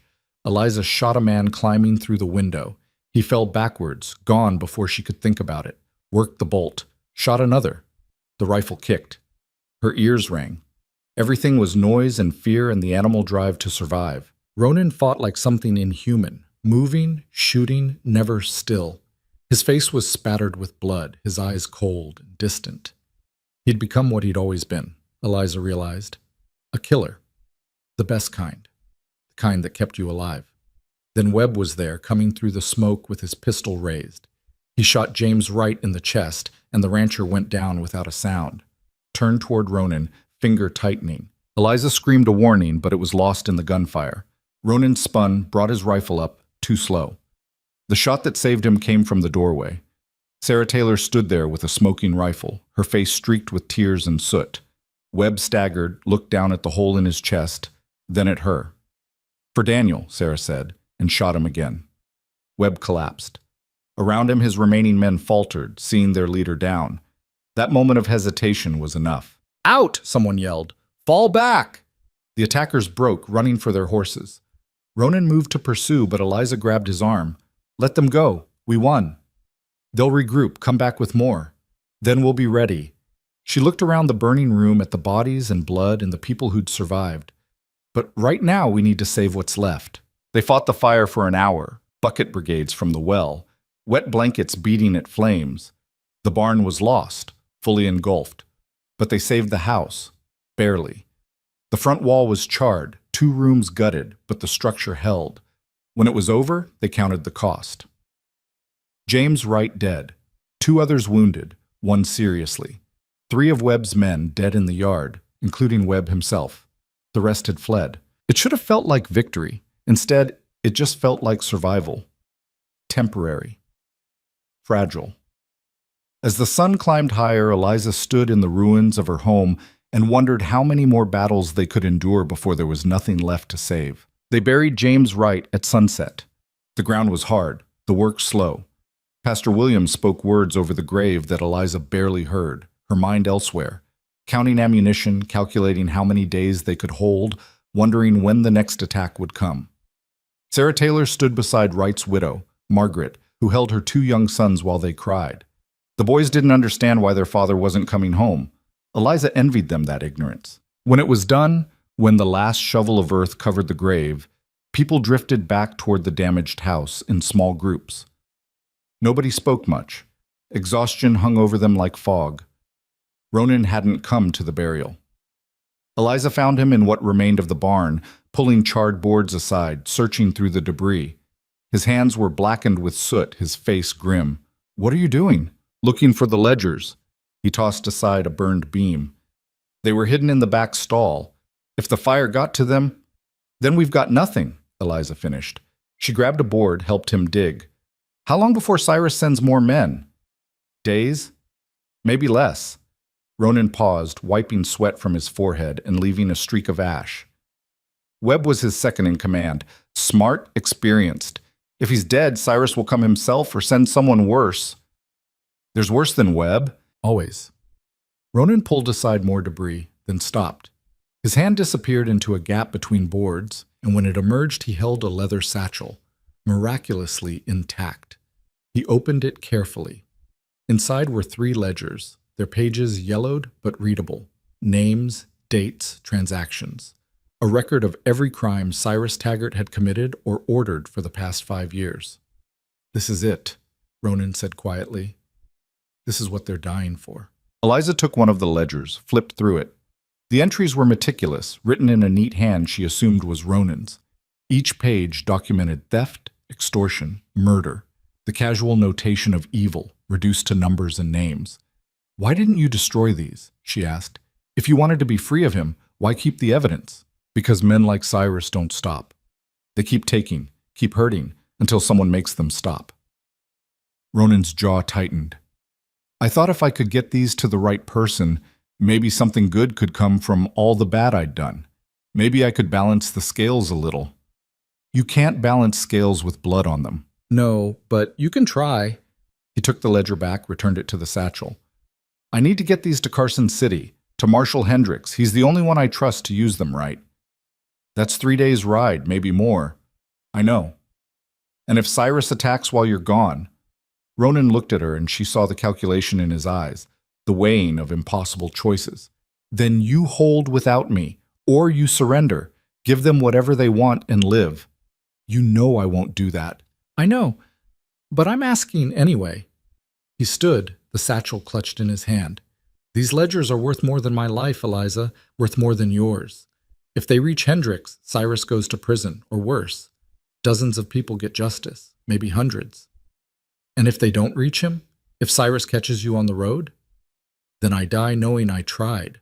Ronan's voice was matter-of-fact. "I've made peace with that." Eliza wanted to argue, to tell him it was suicide to ride out alone. But she could see the determination in his face, The same stubborn resolve she'd seen in her father when he'd refused to give up the ranch, even as the fever consumed him. "When do you leave?" "Tonight, under cover of darkness. With luck, I'll be in Carson City before Cyrus knows I'm gone." "And without luck?" Ronan didn't answer. He didn't need to. They returned to the house together, where the remaining defenders were eating a cold supper and trying to pretend they weren't terrified. Mrs. Chen had organized the women into shifts, cooking, tending the wounded, keeping watch on the children. The men cleaned weapons and spoke in low voices about fields of fire and ammunition counts. It looked like community, like people pulling together. But Eliza could see the cracks, the way Margaret Wright wouldn't look at anyone, the haunted expression on Sarah Taylor's face, the trembling hands of farmers who'd killed men for the first time. Pastor Williams pulled her aside while Ronan spoke with the men. "How much longer can we hold?" he asked quietly. "I don't know. Days, maybe. Depends on how many men Cyrus sends. And what happens when we run out of ammunition? When more of us die?" The pastor's voice was strained. "Eliza, I supported this because I believed we had a chance. But Wright is dead, others are wounded. At what point do we admit this fight is already lost?" "It's not lost. Isn't it? Look around. Half these people are ready to break. The other half are here because they're too stubborn or too scared to leave." "Which half are you?" Eliza asked. Williams was quiet for a moment. "I don't know anymore. I came here believing in justice, in doing the right thing. But every time I close my eyes, I see Wright's body. I hear his sons crying. And I wonder if this is what righteousness looks like, or if it's just pride dressed up in prettier words." "It's both," Eliza admitted. "But that doesn't make it wrong. Doesn't make it right either." The pastor rubbed his face, suddenly looking much older. "I'll stay. We all will for now. But Eliza, if this goes on much longer, people will start leaving, and I won't blame them." That night, Eliza helped Ronan prepare for the journey. She packed food he probably wouldn't have time to eat, checked his weapons, made sure his horse was sound. Small practical things that kept her hands busy and her mind from racing. They worked in silence until Ronan finally spoke. "If I don't make it back, don't. Eliza, I said don't." She looked up from the saddlebag she was packing. "You're going to ride to Carson City, deliver those ledgers, and ride back. That's the plan. I don't want to hear about alternatives. You need to be realistic. I need you to shut up and let me pretend this isn't insane." Her voice cracked slightly. "Because if I stop to think about what could go wrong, I'll lose my nerve. And I can't afford that right now." Ronan studied her face, then nodded slowly. "All right." They finished in silence. When the horse was ready, Ronan swung into the saddle.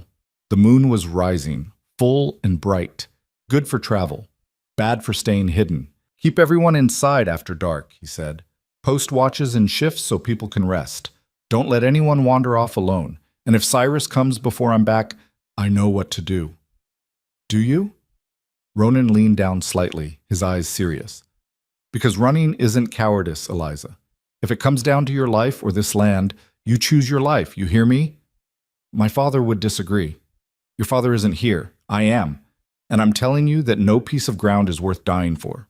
"Then why are you risking everything to stop Cyrus?" Eliza challenged. "If land and principles don't matter, why not just run? You could be in Mexico by now. Because Cyrus will keep hurting people as long as he's free. That's different." "No, it's not. You're fighting for what you think is right. I'm fighting for what's mine. We're both too stubborn to quit." She stepped back.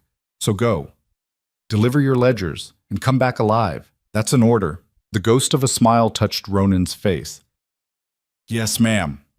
He rode out into the darkness, and Eliza stood watching until the sound of hoofbeats faded. Then she turned back to the burned and broken ranch, to the people inside who were counting on her, and tried to figure out how to hold a fortress with farmers and faith. The first day without Ronan passed in tense anticipation. Eliza reorganized the watch schedule, making sure everyone got rest. She worked alongside the men to reinforce the barricades, to clear fields of fire, to prepare for an attack that could come at any moment. The physical labor helped, kept her mind busy. But at night, alone in her damaged bedroom, the doubt crept in. What if Ronan didn't make it? What if Cyrus was already on the road hunting him? What if the ledgers were destroyed and all of this, Wright's death, the burned barn, the terror in children's eyes, was for nothing? She pushed the thoughts away and checked her rifle for the 100th time. The second day brought visitors. A wagon rolled up the valley road around midday, driven by a man Eliza recognized from town, Samuel Chen, Mrs. Chen's nephew. Behind him rode 4 more men, all armed. "We heard there was trouble," Samuel called out. "Figured you could use some help." It wasn't much. 5 more guns, a few crates of ammunition, some medical supplies. But the gesture, people coming to stand with them despite the danger, made Eliza's throat tight. "Thank you," she said simply. "Where's your husband?" Samuel asked, dismounting. "Riding to Carson City, taking evidence to the marshal." Samuel's eyebrows rose. "Alone? That's either brave or stupid. Probably both." Eliza helped unload the wagon. "How many people stayed in town?" "Most. They're scared, but they're also angry." "What happened to Wright, to the Taylors?" "It's got people talking. Some are saying we should form a militia, go after these criminals ourselves. That's a good way to get more people killed." "Maybe, but it's better than sitting around waiting to be victims." Samuel glanced at the burned barn, the damaged house. "How bad was it?" "Bad enough." He nodded, didn't press. They got the supplies inside and integrated the new arrivals into the watch rotation. It meant everyone could sleep a little more, worry a little less. That night, Mrs. Chen pulled Eliza aside. "Samuel told me what your husband is doing, riding to the marshal." "Yes. That's either very brave or very foolish." "I've heard that assessment." Eliza managed a tired smile. "Honestly, I don't know which it is." Mrs. Chen was quiet for a moment, her sharp eyes studying Eliza's face. "You care for him, more than you expected to." It wasn't a question. Eliza wanted to deny it, to say that Ronan was just a means to an end, a necessary alliance, but the words stuck in her throat. "I don't know what I feel," she admitted. "He brought danger here, got people killed, but he's also fighting to make it right, even if it costs him everything. That has to count for something." "Intention matters less than results," Mrs. Chen said. "But yes, it counts. Just don't let sentiment make you stupid. If things go bad, if Cyrus comes before your husband returns, you save yourself and the people who depend on you. Understand?" "Yes, ma'am." Mrs. Chen nodded, satisfied, and returned to the kitchen where she'd been organizing food stores. Eliza stood alone in the hallway, wondering when everyone had started calling Ronan her husband like it was real, like they were actually married instead of just legally bound. The third day brought the storm. It rolled in fast from the west. Dark clouds, lightning, the kind of weather that turned roads into rivers and made travel impossible. Eliza stood on the porch, watching rain hammer the valley, and tried not to think about Ronan caught in it somewhere between here and Carson City. "He'll be fine," Pastor Williams said, joining her. "Man like that doesn't let weather stop him. Weather isn't what I'm worried about. Cyrus, or bandits, or a dozen other things that can kill a man on the road." Eliza wrapped her arms around herself. "He should have taken someone with him. Shouldn't have gone alone. Would you have let him take one of the men? We can barely hold this place with the people we have." "No, but that doesn't make it less stupid." They stood watching the storm, the rain so thick it was hard to see beyond the yard. Somewhere out there, Ronan was riding through this. Or maybe he'd found shelter, or maybe he was already dead, and they just didn't know it yet. The thought made Eliza's chest tight. "When this is over," William said quietly, "what will you do?" "Rebuild. What else?" "I met with him, with Ronan. He said he'd leave, that you could dissolve the marriage." "That's the plan. Is it what you want?" Eliza didn't answer right away.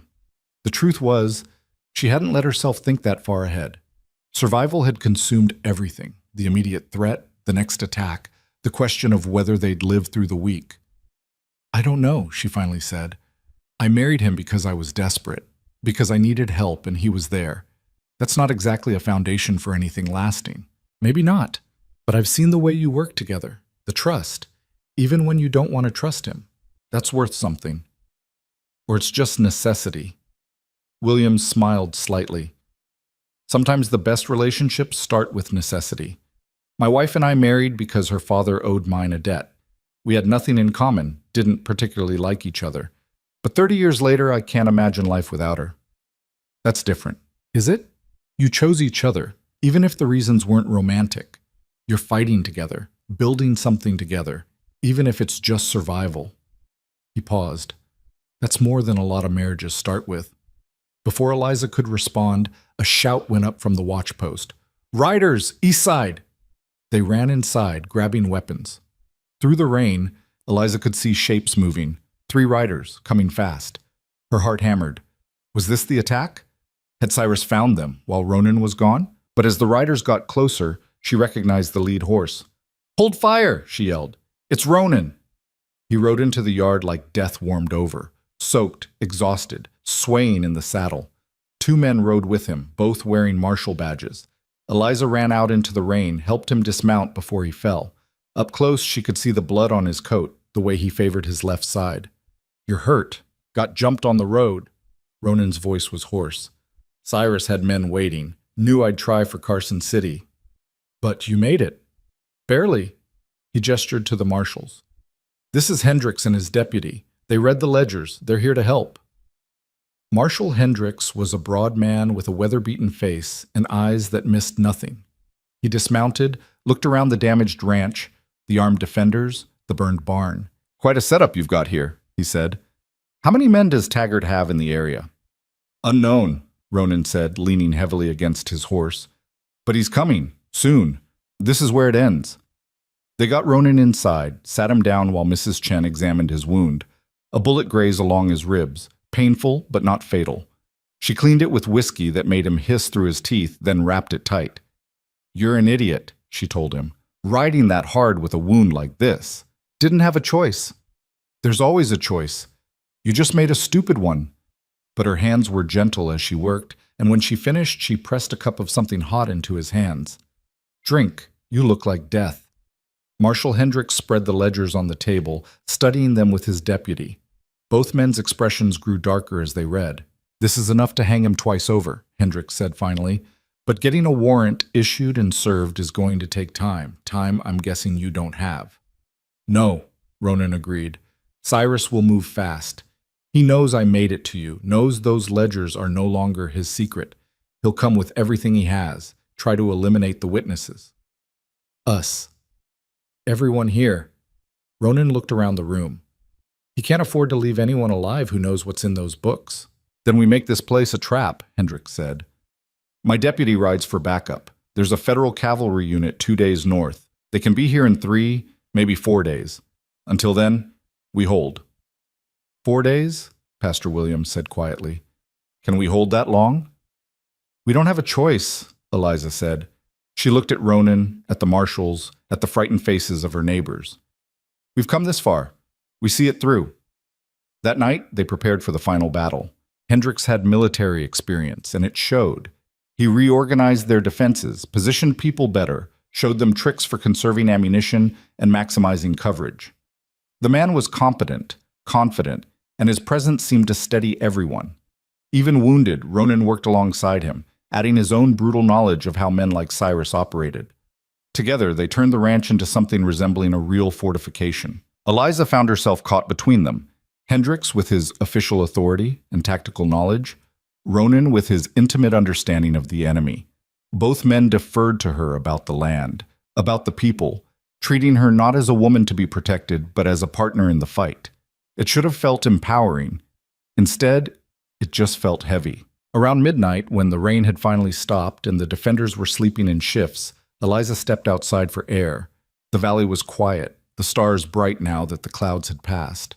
Ronan joined her, moving stiffly because of his wound. You should be resting, she said. Can't. Every time I close my eyes, I see the road, the ambush. He leaned against the porch rail. They were waiting for me, Eliza. Knew exactly where I'd be. If I'd been 10 minutes slower, if my horse hadn't spooked at the right moment, I'd be dead. But you're not. No, I'm here, and I brought federal law with me. He looked at her. Hendricks is a good man. When this is done, he'll make sure Cyrus faces justice. If we survive, when we survive. Ronan's voice was firm. We've come too far to lose now. Eliza wanted to believe him, wanted to have his certainty, But all she could think about was Wright's grave, Sarah's dead eyes, the children who'd watched their fathers die. "How many more?" she asked quietly. "What? How many more graves will we dig before this is over? How many more families will be broken?" Ronan didn't answer right away. When he did, his voice was soft. "I don't know. But I know that if we quit now, if we let Cyrus win, it'll be worse. He'll keep taking, keep hurting, and everything we've sacrificed will mean nothing. Sometimes I wonder if it already means nothing." "It doesn't." Ronan turned to face her. "You held this place when anyone else would have run. You stood up for your neighbors, for people who barely trusted you. You've been stronger than anyone had a right to expect. That means something." "Does it? Because from where I'm standing, all I see is ash and blood and fear." "Then you're not looking close enough." He gestured to the house behind them. "Look at what you built here. People who were strangers a week ago, now fighting together. A community forged in fire." "That's not nothing, Eliza. That's everything." She wanted to argue, to point out all the ways this was falling apart, but looking at the house, seeing the soft glow of lamplight through the windows, hearing the low voices of people keeping watch. Maybe he was right. Maybe what they'd built here was worth the cost. Or maybe she was just too tired to know the difference anymore. The attack came at dawn on the fourth day. Eliza woke to gunfire and screaming, adrenaline kicking her body into motion before her mind fully caught up. She grabbed her rifle, ran to the window, and felt her heart stop. Cyrus Taggart had brought an army. 20 riders, maybe more, spread across the valley in a coordinated assault. They came from 3 directions at once, firing as they rode, their tactics professional and brutal. "Positions!" Hendricks roared. "Return fire!" The defenders scrambled to their posts, rifles barking, but the difference in numbers was immediate and terrible. For every shot they got off, 5 came back. Windows shattered, walls splintered. Someone screamed from the back room. A hit. Eliza fired, reloaded, fired again. Her hands moved automatically, muscle memory taking over. She saw a rider fall, then another, but more kept coming. Ronan was at the front window, his face set in grim determination despite the blood seeping through his bandages. He fired with mechanical precision, each shot finding its mark. "They're going to flank us," the deputy yelled. He was right. A group of riders had split off, circling around to hit the exposed west side. If they got through, they'd have the defenders in a crossfire. "I'll stop them," Samuel Chen said, grabbing extra ammunition. "You'll die," Hendricks said flatly. "Probably. But someone has to slow them down." Samuel looked at his aunt, gave her a small smile. "Tell my mother I tried to be brave." He ran out the back before anyone could stop him, heading for the damaged barn where he'd have a better angle. Eliza watched him go, wanted to call him back, but there wasn't time. The flanking riders were getting closer. Samuel made it to the barn, took position behind a burned support beam.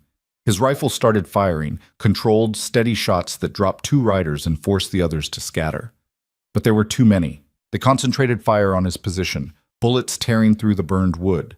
Samuel kept shooting, kept fighting, until a bullet caught him in the head and he disappeared from view. Mrs. Chen made a sound like something dying. Then she picked up her nephew's rifle and took his place at the window. The battle raged. Minutes felt like hours. Eliza's shoulder ached from the recoil. Her ears rang so badly she could barely hear.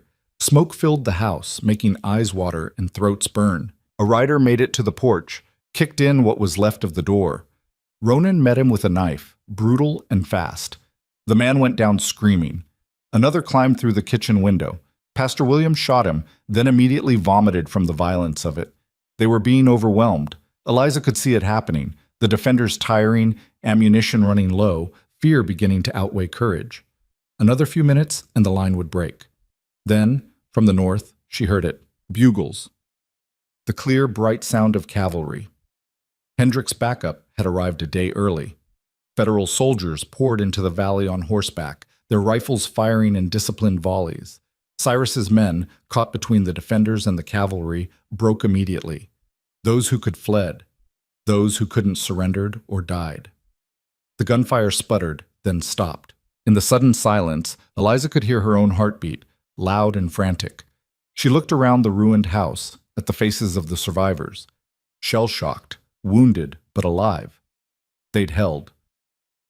The cavalry captain rode up to the house, dismounted. He spoke briefly with Hendricks, then looked at the defenders with something like respect. You people did good work here, held against odds that should have broken you.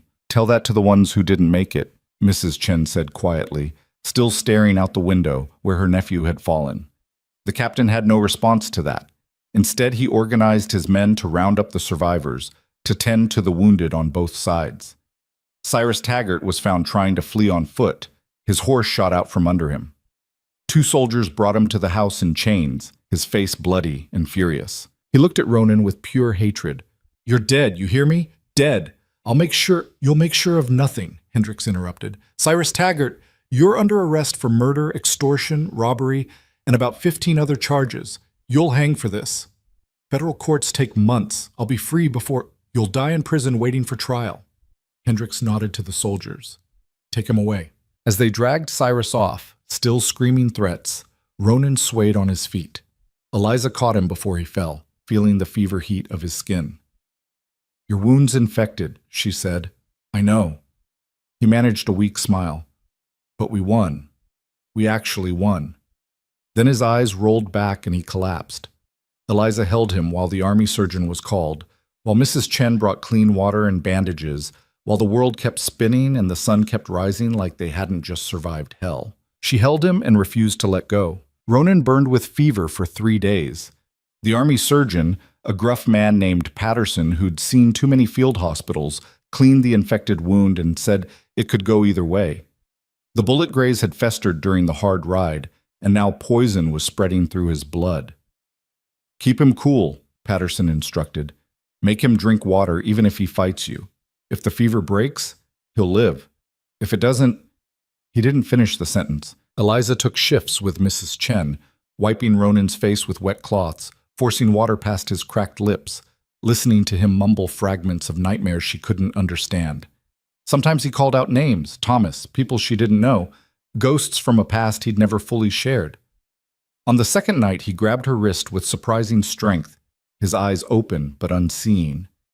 I'm sorry, he rasped. Should have protected them. Should have done better. Ronan, you're burning up. You need to rest. The family, the children. I didn't stop him fast enough. His grip tightened. 6 years old. She was 6. Eliza realized he was talking about the family Cyrus had murdered, the one that had finally made him steal the ledgers, the memory that haunted him even in fever dreams. You stopped him, she said firmly. Cyrus is in chains. He'll hang. Because of you. Too late. Always too late. No. You saved dozens of people by standing up to him. You saved this town. You saved me. She covered his hand with hers. That has to count for something.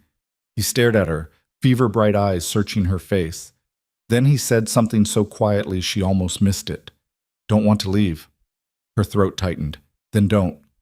Just rest. Get better first. Then we'll figure out the rest. His eyes closed and his grip loosened. She sat there holding his hand while the lamp burned low and the night sounds filtered through the broken windows. The fever broke on the morning of the 4th day. Eliza had dozed off in the chair beside his bed when she felt him stir. She jerked awake to find him looking at her with clear eyes, the terrible heat finally gone from his skin. You look awful, he said, his voice hoarse but steady. Relief flooded through her so fast it made her dizzy. You're one to talk. You've been trying to die for 3 days. Didn't take, though. He tried to sit up, grimaced at the pain. How bad is it? The ranch? The people? Samuel Chen is dead. 2 others from the cavalry were killed in the fight, 5 more wounded but recovering. Eliza helped him settle back against the pillows. The barn's gone completely. House needs major repairs, but we held. And Cyrus is in federal custody. The ledgers? With Marshal Hendricks, he says they're enough to convict Cyrus 10 times over. Along with witness testimony, the evidence is ironclad. Ronan exhaled slowly, some tension leaving his shoulders. Then it's done. Almost. Eliza stood, poured him water from the pitcher. The cavalry is staying for another week to make sure none of Cyrus's remaining men come looking for revenge. After that, we're on our own again. We. He took the water, drank carefully. You keep saying we. Force of habit. Is it? His gray eyes studied her. Because I seem to remember telling you I'd leave when this was over. Give you back your life, your reputation. Eliza sat back down, suddenly unsure what to say. She'd had 4 days to think about this moment, and she still didn't have an answer. You did say that, she agreed, but you don't want me to go. It wasn't a question. Eliza met his gaze, saw something in it that made her chest tight. Hope, maybe, or fear of rejection. Emotions she hadn't expected from a man who'd seemed carved from stone when she first met him. I don't know what I want, she said honestly. A month ago, I wanted to save my land. I would have done anything, married anyone to keep it. Then you showed up and everything got complicated. That's one word for it. You brought violence and death. Got people killed. Turned my home into a battlefield. She paused. But you also stood when you could have run, fought for people who weren't your responsibility, tried to make amends for things you did wrong. That doesn't balance out, never will. Maybe not, but it means something. Eliza looked down at her hands, calloused and scarred from weeks of fighting and work. My father used to say that the measure of a person isn't what they do when things are easy. It's what they do when everything's falling apart, and quitting would be simpler. Sounds like a wise man. He was. Stubborn as hell, but wise. She looked back at Ronan. You could have walked away a dozen times. Could have let Cyrus win. Let us all die. Saved yourself. But you didn't. Because I owed Thomas. At first, maybe. But somewhere along the way, it became more than that. Eliza leaned forward. You started fighting for the people here. For this community. For... She trailed off. For you, Ronan finished quietly. Yeah. Somewhere along the way, it became about you. The admission hung between them. Outside, Eliza could hear the sounds of reconstruction, hammers, voices, the slow work of putting a broken place back together. So what happens now? She asked. That's up to you. This is your land, your life. He gestured vaguely. I'm just the stranger who stumbled into it. You're my husband, legally, at least. That can be undone. Annulment, divorce, whatever you want. I won't fight it. Eliza thought about the past month. The terror and violence, yes, but also the moments in between, working alongside him to fortify the ranch, the quiet conversations during watch shifts, the way he deferred to her judgment even when his experience said otherwise. The respect he'd shown her when most men wouldn't have. What if I don't want it undone? She heard herself say. Ronan went very still. Eliza, I'm not saying I love you. I don't know if I do. We barely know each other, and what we do know came from the worst circumstances imaginable. She took a breath. But I also don't hate you, and I think maybe if we had time without people shooting at us, we could figure out if there's something real here. You deserve better than me. Probably, but I've learned that deserving and getting are two different things. She managed a small smile. Besides, you're the only husband I've got. Might as well see if we can make it work. I've done terrible things. The man I was before I met you is not the man sitting here now. Eliza cut him off. People change, Ronan. You proved that. And maybe you'll never forgive yourself for your past, but that doesn't mean I can't. He looked at her for a long moment, something complicated moving across his face. Then carefully, he reached out and took her hand. If I stay, he said slowly, if we try this, you need to know it won't be easy. I've got enemies beyond Cyrus, debts and grudges from my old life. They might come looking. Then we'll deal with them, together. And I'm not good at the things normal husbands do. I don't know how to be gentle or romantic or whatever it is you're supposed to be. I don't need gentle. I need a partner, someone who'll work beside me, stand with me when things get hard. Eliza squeezed his hand. Can you do that? Yes? No hesitation. But you need to promise me something. What? If I start to become the man I was, if you see that darkness taking over again, you'll tell me. You'll walk away if you need to. Don't let me drag you down. Deal. But the same goes for you. If this gets to be too much, if you need to leave, you tell me. No disappearing in the night. I can do that. They sat there holding hands while morning light filtered through the damaged walls, two broken people trying to figure out if their pieces fit together. The reconstruction took months. With the cavalry's help, they buried the dead properly. Samuel Chen got a grave beside James Wright, both men remembered as heroes who'd stood against evil. The town came together for the services, and even people who'd refused to fight showed up to pay respects. Sarah Taylor spoke at Samuel's burial, her voice steady despite the tears on her face. Samuel didn't have to fight, didn't have to risk everything for people he barely knew. But he did it anyway, because that's what good men do. They stand up when it matters. She looked at the crowd. Daniel did the same. And I won't let their sacrifice be forgotten. None of us should. The words hit hard. Eliza saw people nodding, saw shame on some faces, determination on others. The town had been tested, and while not everyone had passed, enough had stood firm to matter. In the weeks that followed, people came to help rebuild the Carter Ranch without being asked. Farmers brought lumber. Tradesmen offered skills. Even those who'd voted against fighting showed up with hammers and nails, trying to make amends in the only way they knew how. The barn went up first, a community effort that took 2 weeks of hard labor. It wasn't as big as the old one, but it was solid, built to last. When they raised the final beam, someone produced a bottle of whiskey, and they all drank to new beginnings. The house took longer. While they worked, Eliza and Ronan lived in the bunkhouse that the cavalry had helped construct. It was small, cramped, but it forced them to learn each other's rhythms. How Ronan woke before dawn and couldn't settle until he'd checked the perimeter. How Eliza needed coffee before she could be civil. The small domestic details that made up a life together. They didn't share a bed. Not yet. Both of them dancing around that final intimacy, neither quite ready to take the step. But they worked together, ate together, made decisions together. Slowly, cautiously, they built something that started to feel like a partnership. One evening, about 2 months after the final battle, they sat on the half-finished porch watching the sunset. "I got a letter from Hendricks," Ronan said. "Cyrus's trial is set for next month. He wants us to testify." "Both of us?" "Yeah. Says our testimony about the attacks, the murders, will help seal the conviction." Eliza considered this. Going back, reliving it all in a courtroom. "Will you go?" "If you will. But I won't lie. Seeing him again won't be easy." "Nothing about this has been easy." She leaned against the porch rail. "But if it means Cyrus hangs, if it means justice for Daniel and Samuel and everyone else, then yes, I'll testify." "We'll go together then." The trial took place in Carson City, in a federal courthouse that smelled of old wood and older justice. Cyrus Taggart sat in chains, his expensive suit doing nothing to hide the defeated slump of his shoulders. The evidence was overwhelming.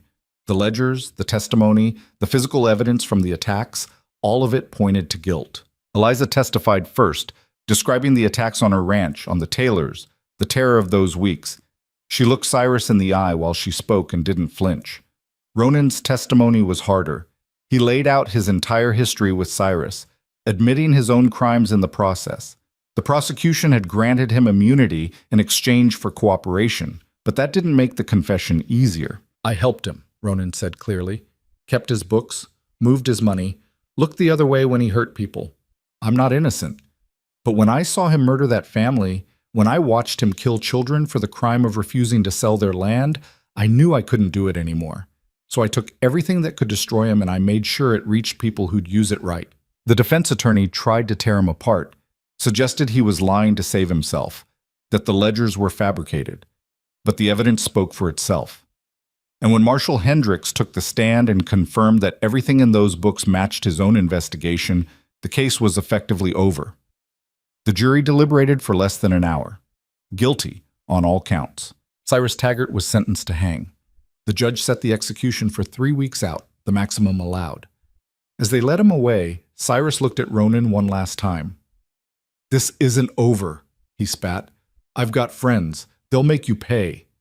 "Your friends are in prison or dead," Ronan replied calmly. "And I'm not running anymore. You want me? You know where I'll be." Outside the courthouse, Eliza took Ronan's hand. He was shaking, she realized. The adrenaline and stress finally catching up. "It's done," she said. "Really done this time." "Yeah." He took a breath, let it out slowly. "I thought I'd feel different, relieved or vindicated or something, but I just feel tired." "Then let's go home." "We can be tired there." They rode back to the ranch together, the journey taking 3 days of easy travel. No rushing, no fear of pursuit.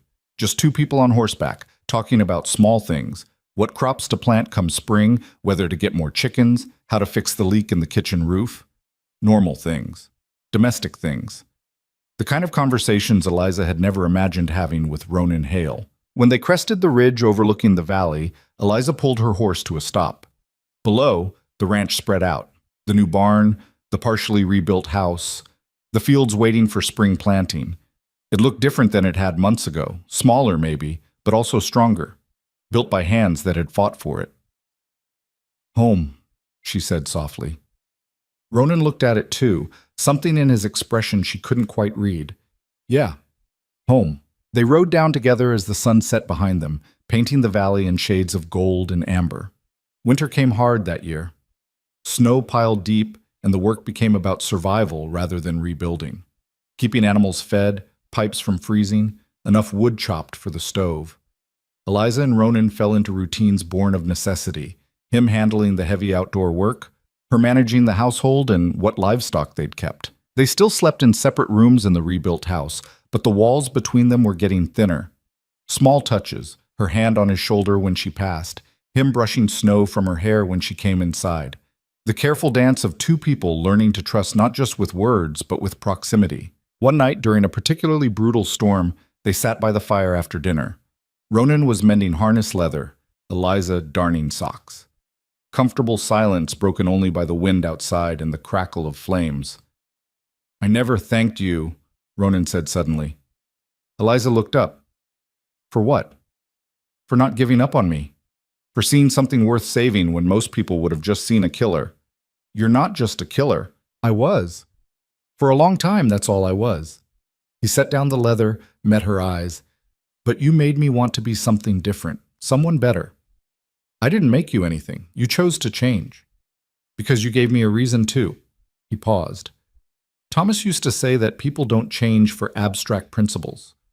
They change for other people, for connections that matter more than old habits. I never understood what he meant until I met you." Eliza set down her mending, her heart beating faster. "Ronan, I love you."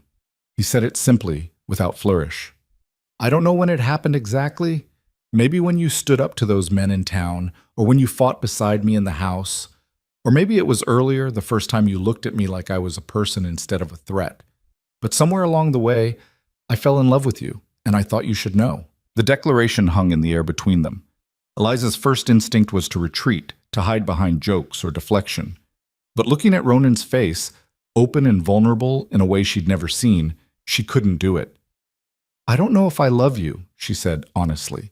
"I care about you. I trust you, which is something I never thought I'd say. But love, I'm not sure I know what that feels like anymore." "That's fair. But," she continued, "I want to find out. With you. If you're willing to be patient while I figure it out." A smile touched his face, small but genuine. "I can be patient. I've got nowhere else I need to be." She stood, crossed to where he sat, and held out her hand. He took it, and she pulled him to his feet. "Stay with me tonight," she said. "Not because we have to, because we want to. See if it feels right." "Are you sure?" "No, but I'm tired of being sure about everything. Tired of calculating every risk." She looked up at him. "You taught me that sometimes you just have to take the leap." They went to her room together, nervous as teenagers despite everything they'd been through. That first night was awkward, halting, two people learning each other in ways that had nothing to do with violence or survival.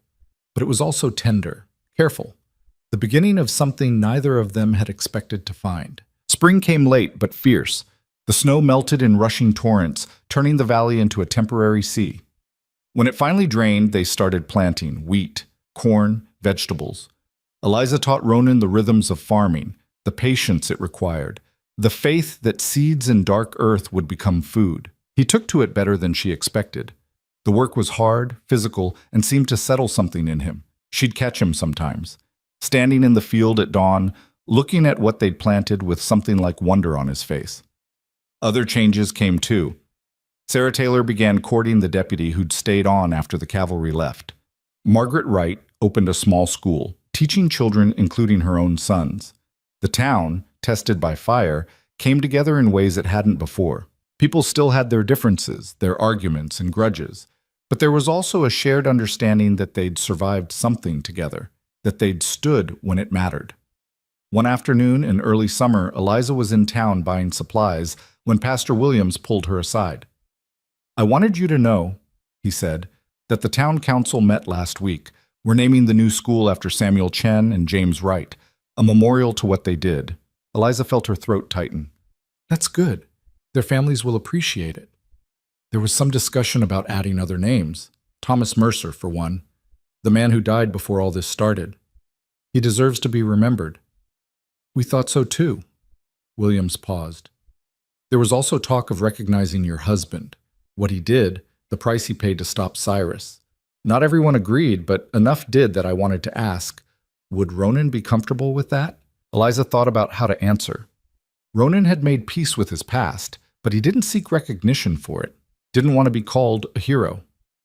"I'll ask him," she said finally.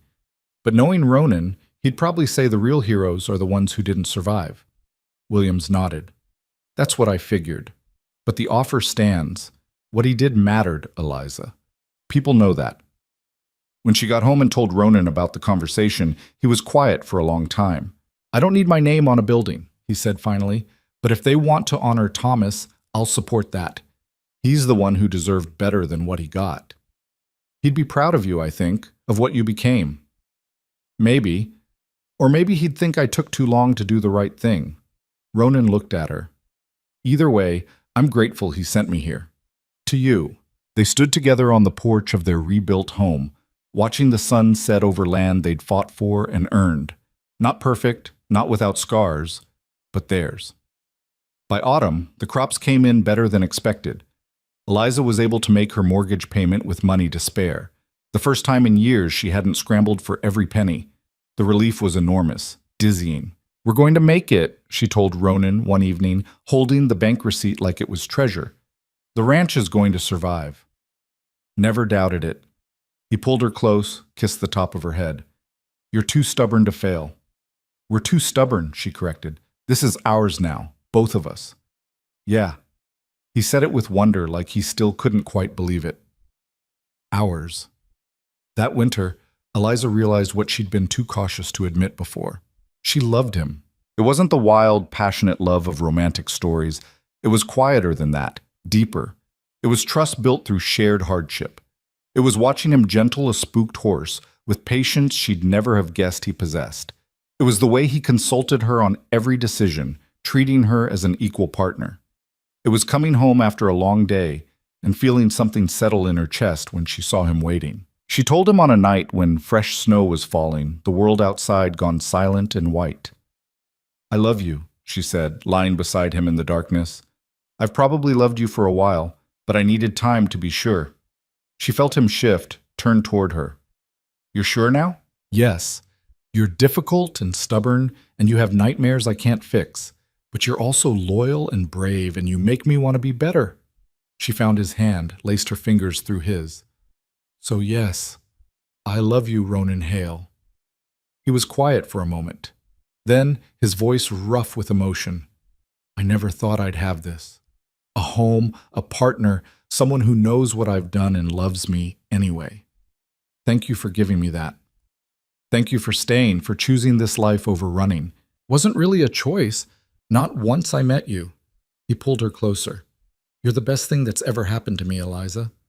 Even if the path to get here was hell. Maybe especially because of that. Easy things don't stick, but what we built, what we survived together, that's forever." They held each other while snow fell outside and the fire burned low in the stove. Two people who'd started as strangers, bound by desperation and circumstance, who'd found something neither expected in the ruins of their separate battles. Years passed. The ranch prospered. They added more land, more livestock, hired help when they needed it. Ronan never fully lost his edge. He still woke at every strange sound, still kept weapons close, but he learned to live with it, to let Eliza pull him back when the darkness got too close. Sarah Taylor married the deputy, now sheriff, and had 2 more children.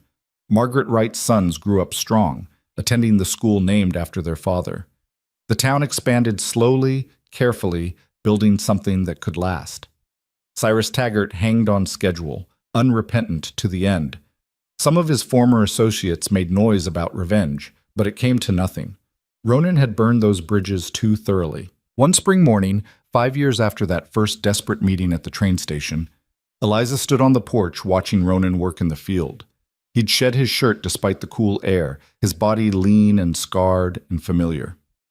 She was pregnant. 3 months along, though they hadn't told anyone yet. The timing scared her. She was 34, not young for a first child. But there was also joy in it. The idea that from all the death and violence, new life could grow. Ronan saw her watching, waved. She waved back, thinking about how far they'd come, about the woman she'd been, desperate, alone, willing to marry a stranger to save her land, about the man he'd been, running from his past, drowning in guilt, seeing no path forward. Neither of them were those people anymore. They'd been broken down, rebuilt, forged into something stronger through fire and blood and the daily choice to keep trying. It wasn't perfect, probably never would be, but it was real, and it was theirs, and that was enough. Ronan started walking back toward the house, and Eliza went inside to start lunch. Simple domestic routines that had once seemed impossible now made up the fabric of her days. She'd learned something important in those years of fighting and surviving. That home wasn't just land or buildings. It was people choosing to stand together. It was the hard work of staying when leaving would be easier. It was building something worth protecting and then protecting it with everything you had. And sometimes, when you were very lucky, it was falling in love with the stranger who'd shown up to save you and discovering he needed saving too. The past didn't go away. It never did. But it didn't have to define you either. You could acknowledge what you'd done, what had been done to you, and still choose to move forward. Still choose to be better than your worst moments. That evening, over dinner, Eliza told Ronan about the baby. He sat there stunned for a moment, his fork halfway to his mouth. Then a smile spread across his face, genuine, unguarded, the kind she rarely saw. "A baby," he said, voice thick with emotion. "We're having a baby." "Yes. Are you happy about it?" Happy doesn't cover it. He stood, pulled her up and into his arms. Terrified too, if I'm honest. What if I'm a terrible father? What if... "You won't be." Eliza cut him off. "You'll make mistakes, because everyone does. But you'll also love this child, protect them, teach them to be strong. That's all anyone can do. I want them to have a better life than we did. No running, no violence, just peace. Then we'll give them that, together."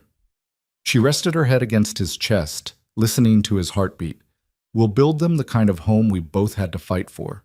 And we'll teach them that sometimes the best things come from the hardest struggles." They stood there as the sun set through their kitchen window.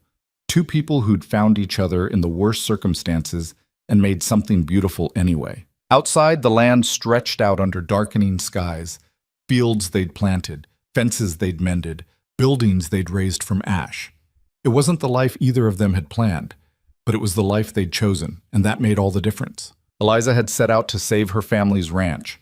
Along the way, she'd saved something more important, herself, and a man who'd forgotten he was worth saving. Together, they'd built not just a home, but a future. One where past mistakes didn't erase present choices. Where redemption wasn't easy, but was possible for those brave enough to try. And as night fell over the valley, over the land that had tested them, and the community they'd helped forge, Eliza Carter Hale understood something her father had tried to teach her years ago. That real strength isn't about never falling. It's about getting back up when you do. It's about standing beside the people you love when the world tries to tear you apart. It's about choosing hope over despair, action over surrender, love over fear. The frontier was harsh. Life was hard. People made mistakes, hurt each other, failed in ways large and small. But they could also rise above it, could find connection in unlikely places, could turn strangers into family and desperation into determination, could take two broken people and make them whole. That was the real victory. Not the defeated enemy or the saved ranch, but the life they'd built in the aftermath. The love that had grown in soil watered with blood and tears. The promise that tomorrow could be better than yesterday if you were willing to work for it. And as Ronan held her while their child grew in her belly, while the stars came out above land they'd fought to keep, Eliza knew with absolute certainty that every hard choice, every terrifying moment, every sacrifice had been worth it. Because this life, this love, This hard-won piece was everything.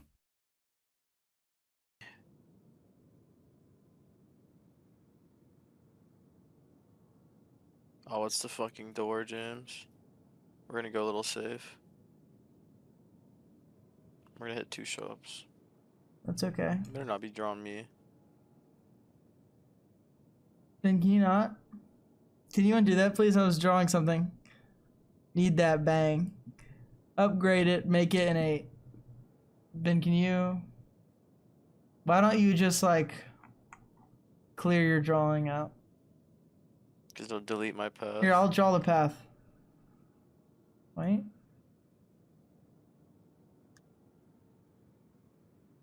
Alright, I cleared it. Hold on, I gotta finish drawing you.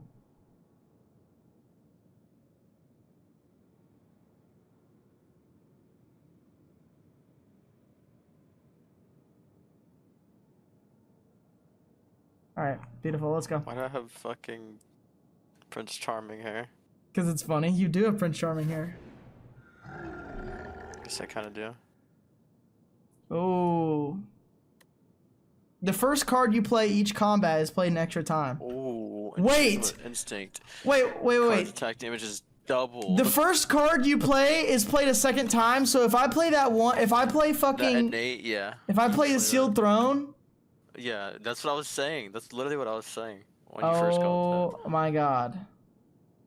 Yeah. Fair enough. GG's. And then you can get a block card that it can, and you can, if you put retain on If you it, get yeah, particle wall, it's GG. You can literally infinite block.